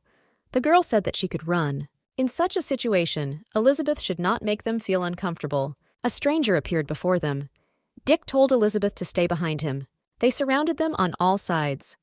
Camel told the master that they needed to leave and leave them as a knight. Camel said that most likely these are all attackers, but they cannot be completely sure of this. Dick knew that he could put Elizabeth in even greater danger if she stayed here. Just in case, her bracelet contains spatial and protective magic.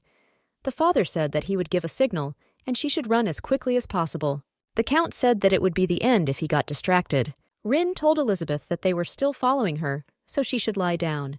Elizabeth didn't want to believe that something happened to the guards and Dad, but Rin thought these were their allies. Elizabeth began to look for something in the rock. Rin screamed for her to stop because she needed to run as fast as possible. Elizabeth found a passage.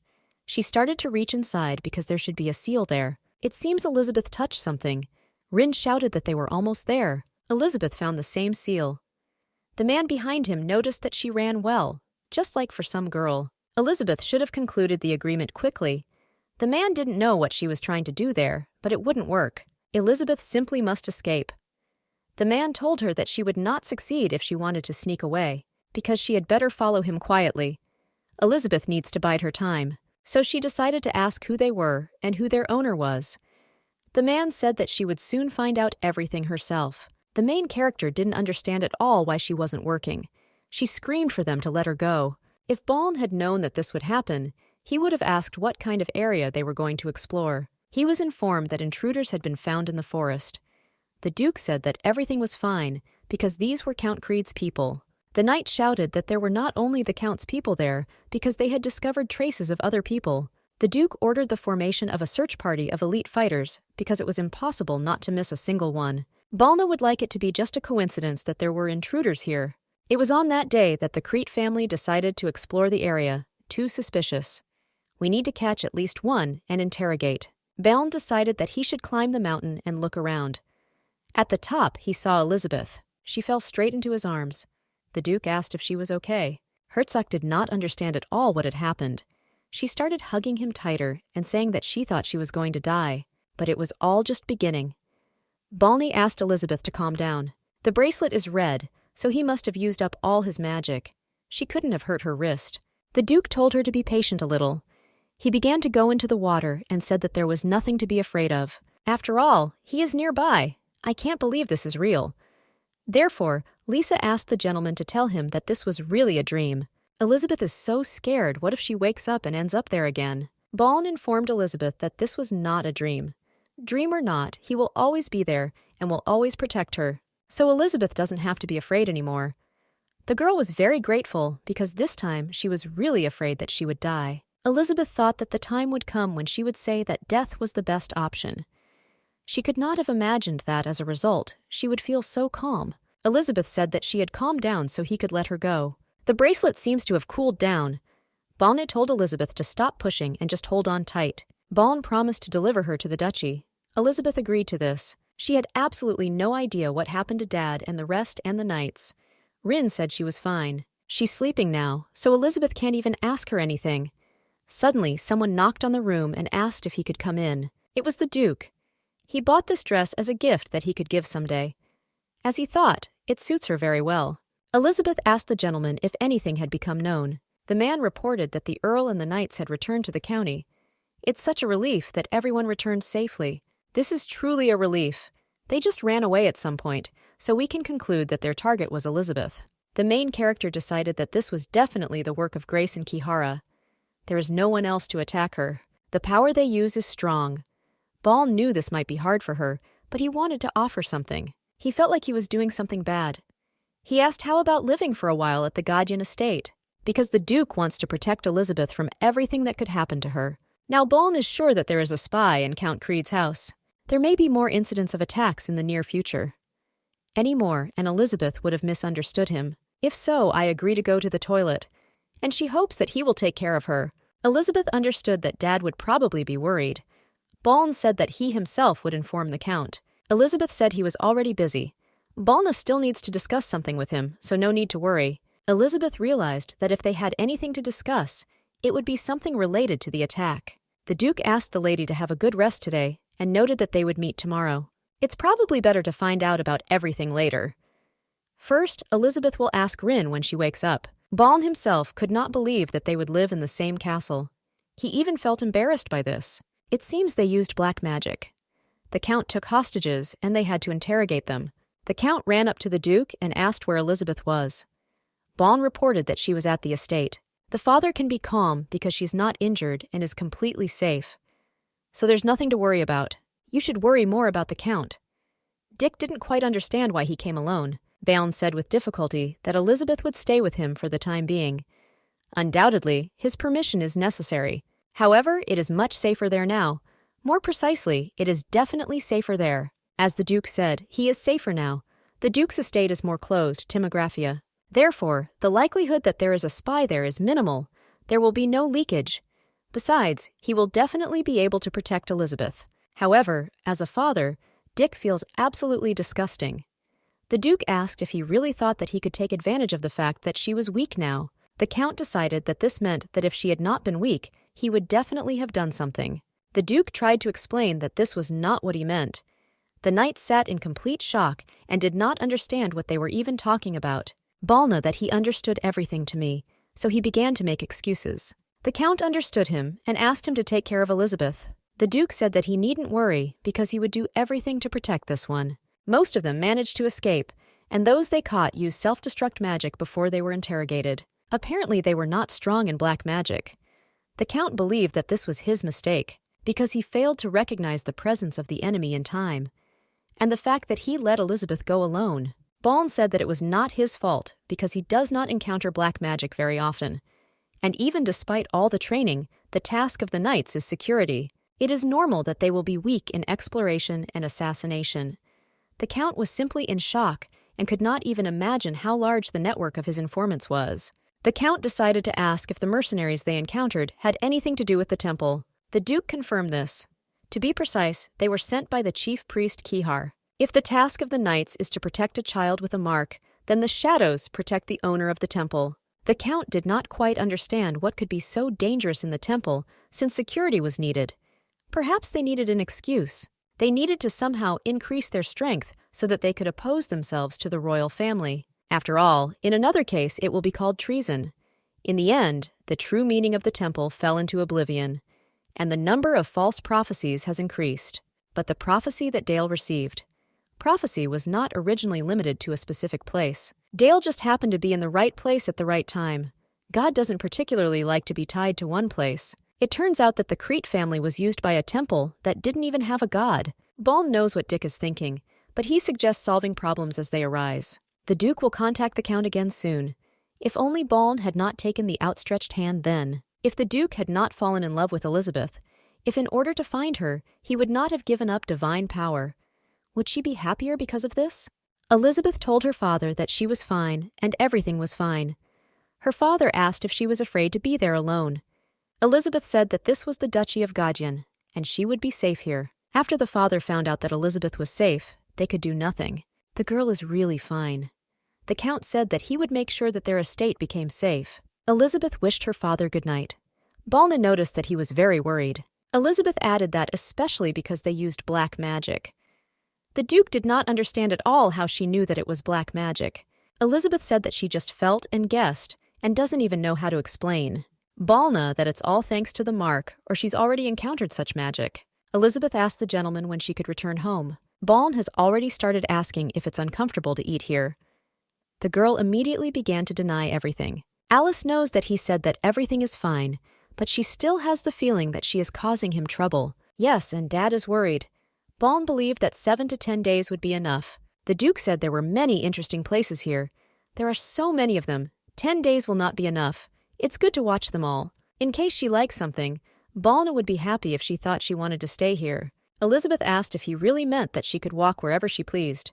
Baln confirmed this. Moreover, Elizabeth can look, touch, and take away whatever she likes. She can do whatever she wants in this house. Elizabeth didn't understand at all why he trusted her so much. Baln knows this is highly suspicious, but he can't tell her about what happened in the past. Even he sometimes thinks that it was all just a dream. The Duke said that he trusted Count Creed. Therefore, she, who is his person and the one he values, he also trusts unconditionally. He thinks this explanation will suffice for now. Elizabeth thought that he might have a secret that he couldn't share. This is not something that can be talked about now. Elizabeth said that she wanted to tell him something. She will be glad if someday they can share their secrets. As a result, Elizabeth was the first to raise the issue of profit percentage. Elizabeth asked if the Duke knew that there was a mine with magic stones. He confirmed this, but Baln did not feel any particular need for it, so he ignored this fact. But if she is the chief engraver, then he may well entrust it to her. So Elizabeth must do whatever she sets out to do. She was very interested in if there was at least something that the master thirsted for. Rin wanted to say something about that guy, but suddenly Rin flew away and said that it was nothing. This person. Rin suddenly felt so sad, or maybe it was her mistake. The Duke asked the butler what was wrong with Elizabeth. Rand reported that she was already up and noted that she woke up surprisingly early. The Duke wondered what she was doing. Rand reported that she asked if she was really allowed to explore the house. This is what she did. Now she is on the 3rd floor. He always reacts this way when it comes to Lady Elizabeth. So the butler is no longer surprised. Rand asked what he wanted to do with breakfast. The Duke decided to go and ask her. It looks like he should take back his words about how this doesn't even surprise him anymore. The training ground here is truly magnificent. The Duke asked what exactly attracted her here. The gentleman asked Elizabeth to tell him what she liked so much here. The Duke didn't quite understand why she was so surprised. Elizabeth said he just suddenly appeared out of nowhere. He was too close to her, and it seemed to Balna that she didn't like it, but it turns out that she liked the training palace. Baln really wanted to give her a gift. Elizabeth didn't quite understand why he was looking for her. The Duke wanted to inquire about breakfast. He wants to prepare if there is anything special that Elizabeth would like. The girl admitted that she had no appetite. The Duke said that skipping breakfast is not good. In that case, he can show her the house. Elizabeth was very grateful to the gentleman for accompanying her. She wondered if he treated everyone he trusted this way. And why did this suddenly become interesting to her? Elizabeth didn't even know that Mr. S. hobby was collecting works of art. Baln didn't think it could be called a hobby. He bought what he liked, traveling to different continents, and at some point, there were quite a lot of paintings. It warms your soul when you look at any of them. Elizabeth wondered if there was any reason why he bought these particular ones. This is a long-forgotten feeling of losing something important. Elizabeth really wanted to ask what this meant. It will be difficult to explain this to him now. Elizabeth noticed that he was hiding something again. For some reason, it upsets her so much that he has secrets from her. Therefore, she noticed that he had many secrets that he did not want to share. Elizabeth wondered if next time she could eat, she could hope that he would tell her his secret. Elizabeth told the gentleman that she would be waiting, and she suggested going to the next room. The Duke asked to wait a minute. To be honest, he has something for her. He'll show her the rest of the house next time. He really wants her to spend time with him. Elizabeth was surprised. She believed something had happened. Balny said that when they walk, she will already know. Elizabeth didn't understand at all why she was worried. As luck would have it, the gentleman sat down next to her. Baln said that he did not hear well, after which Elizabeth said that it was nothing important. The Duke asked if Elizabeth could try it on. The girl noticed that it was just like the one he gave her. The gentleman kept the design because it suits her very well and made the bracelet more powerful. It has more magical power, so it will be more useful than the one she is using now, and it won't just break. Elizabeth was very grateful to the gentleman and asked if she could wear it a little later. The Duke understood what she wanted to hide. He informed the lady that she did not need to hide it here. Elizabeth was simply shocked when she realized that he knew about the mark. The Duke said that only those whom he completely trusted could enter here, and they protect what she wants to protect. But more importantly, Baln wants to know everything about Elizabeth, from the little things to the most important details. The gentleman asked if she would allow him. Elizabeth didn't understand at all why he was doing this. He told her yesterday. Yes, he trusts her father, that's why he believes her. Elizabeth isn't sure. She asked if he was so kind to everyone he trusted. She asked if he told everyone that he wanted to know everything from the little things to the most important details. Elizabeth knows she's overreacting.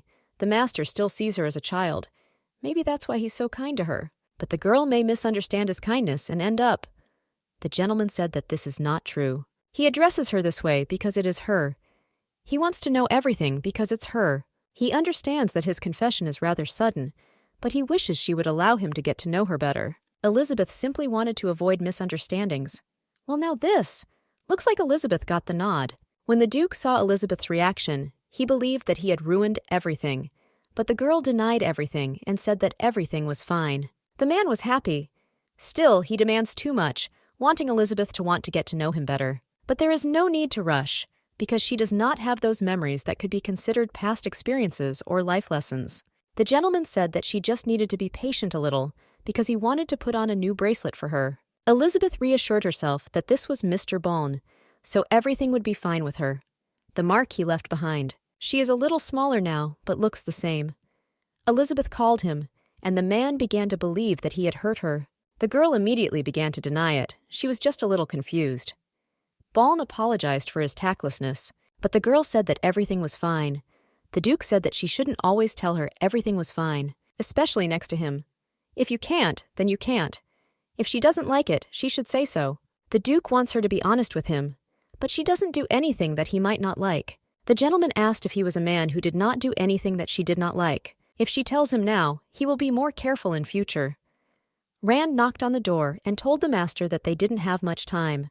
Apparently, he will have to hear the answer later, so he asks Elizabeth to wait here. Elizabeth thinks it's not something she wouldn't like, but it's not at all clear to her what he's going to be careful about. Creed County.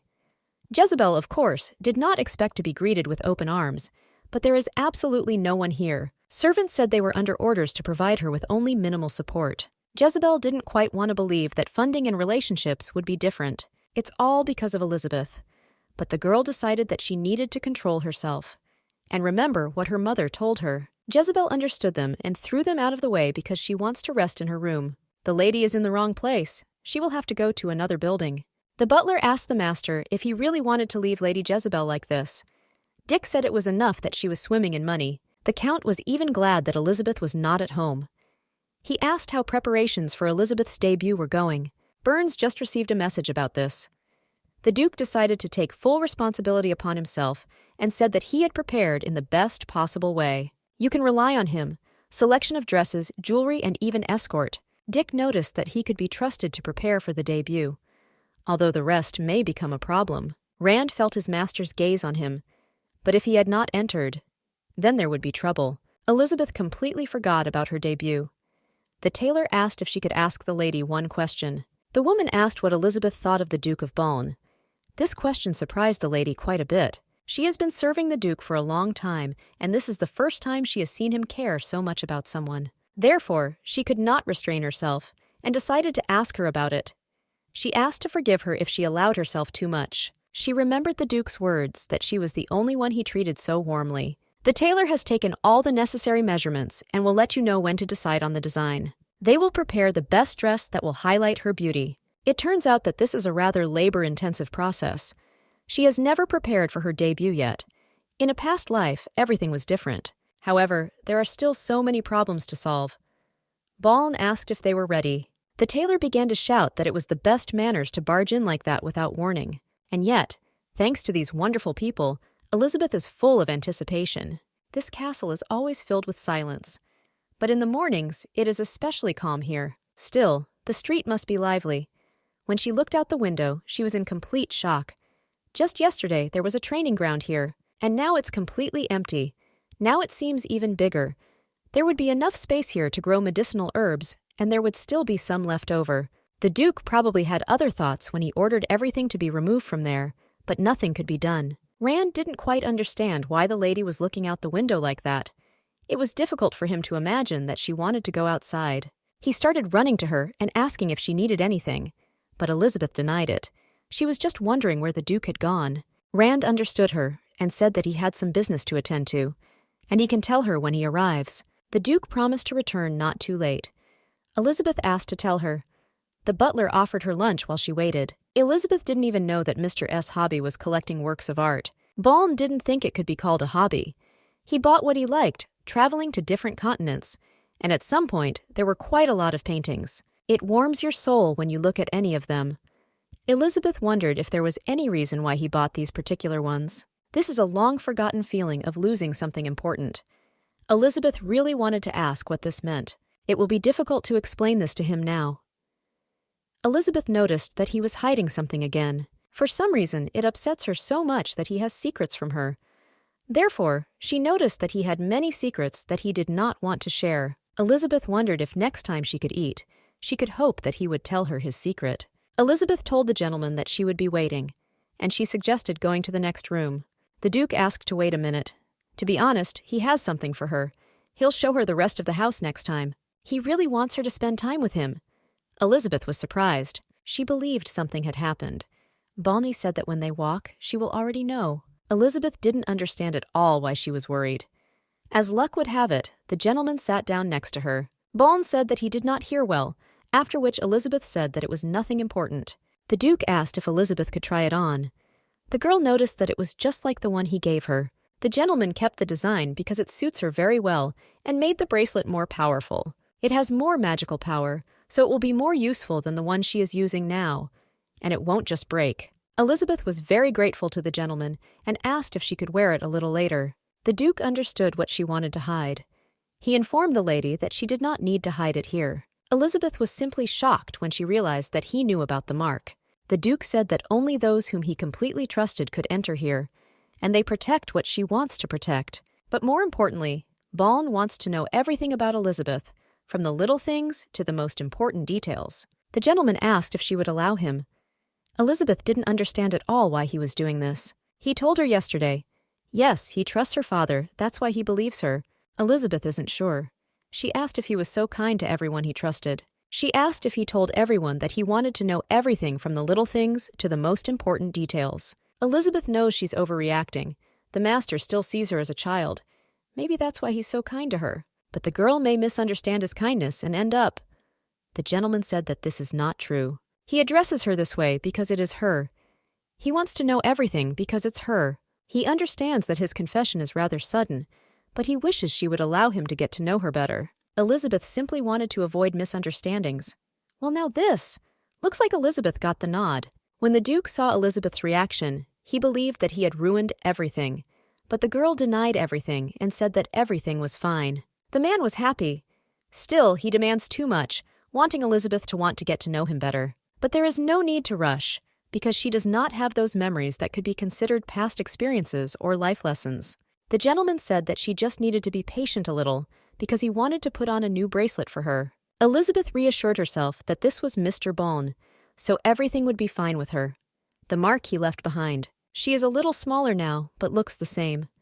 Elizabeth called him, and the man began to believe that he had hurt her. The girl immediately began to deny it. She was just a little confused. Baln apologized for his tactlessness, but the girl said that everything was fine. The Duke said that she shouldn't always tell her everything was fine, especially next to him. If you can't, then you can't. If she doesn't like it, she should say so. The Duke wants her to be honest with him, but she doesn't do anything that he might not like. The gentleman asked if he was a man who did not do anything that she did not like. If she tells him now, he will be more careful in future. Rand knocked on the door and told the master that they didn't have much time. Apparently, he will have to hear the answer later, so he asks Elizabeth to wait here. Elizabeth thinks it's not something she wouldn't like, but it's not at all clear to her what he's going to be careful about. Creed County. Jezebel, of course, did not expect to be greeted with open arms, but there is absolutely no one here. Servants said they were under orders to provide her with only minimal support. Jezebel didn't quite want to believe that funding and relationships would be different. It's all because of Elizabeth. But the girl decided that she needed to control herself and remember what her mother told her. Jezebel understood them and threw them out of the way because she wants to rest in her room. The lady is in the wrong place. She will have to go to another building. The butler asked the master if he really wanted to leave Lady Jezebel like this. Dick said it was enough that she was swimming in money. The Count was even glad that Elizabeth was not at home. He asked how preparations for Elizabeth's debut were going. Burns just received a message about this. The Duke decided to take full responsibility upon himself and said that he had prepared in the best possible way. You can rely on him. Selection of dresses, jewelry, and even escort. Dick noticed that he could be trusted to prepare for the debut, although the rest may become a problem. Rand felt his master's gaze on him, but if he had not entered, then there would be trouble. Elizabeth completely forgot about her debut. The tailor asked if she could ask the lady one question. The woman asked what Elizabeth thought of the Duke of Balne. This question surprised the lady quite a bit. She has been serving the Duke for a long time, and this is the first time she has seen him care so much about someone. Therefore, she could not restrain herself, and decided to ask her about it. She asked to forgive her if she allowed herself too much. She remembered the Duke's words that she was the only one he treated so warmly. The tailor has taken all the necessary measurements and will let you know when to decide on the design. They will prepare the best dress that will highlight her beauty. It turns out that this is a rather labor-intensive process. She has never prepared for her debut yet. In a past life, everything was different. However, there are still so many problems to solve.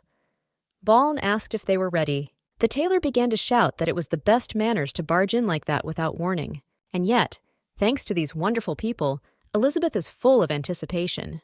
This castle is always filled with silence. But in the mornings, it is especially calm here. Still, the street must be lively. When she looked out the window, she was in complete shock. Just yesterday, there was a training ground here, and now it's completely empty. Now it seems even bigger. There would be enough space here to grow medicinal herbs, and there would still be some left over. The Duke probably had other thoughts when he ordered everything to be removed from there, but nothing could be done. Rand didn't quite understand why the lady was looking out the window like that. It was difficult for him to imagine that she wanted to go outside. He started running to her and asking if she needed anything, but Elizabeth denied it. She was just wondering where the Duke had gone. Rand understood her and said that he had some business to attend to, and he can tell her when he arrives. The Duke promised to return not too late. Elizabeth asked to tell her. The butler offered her lunch while she waited.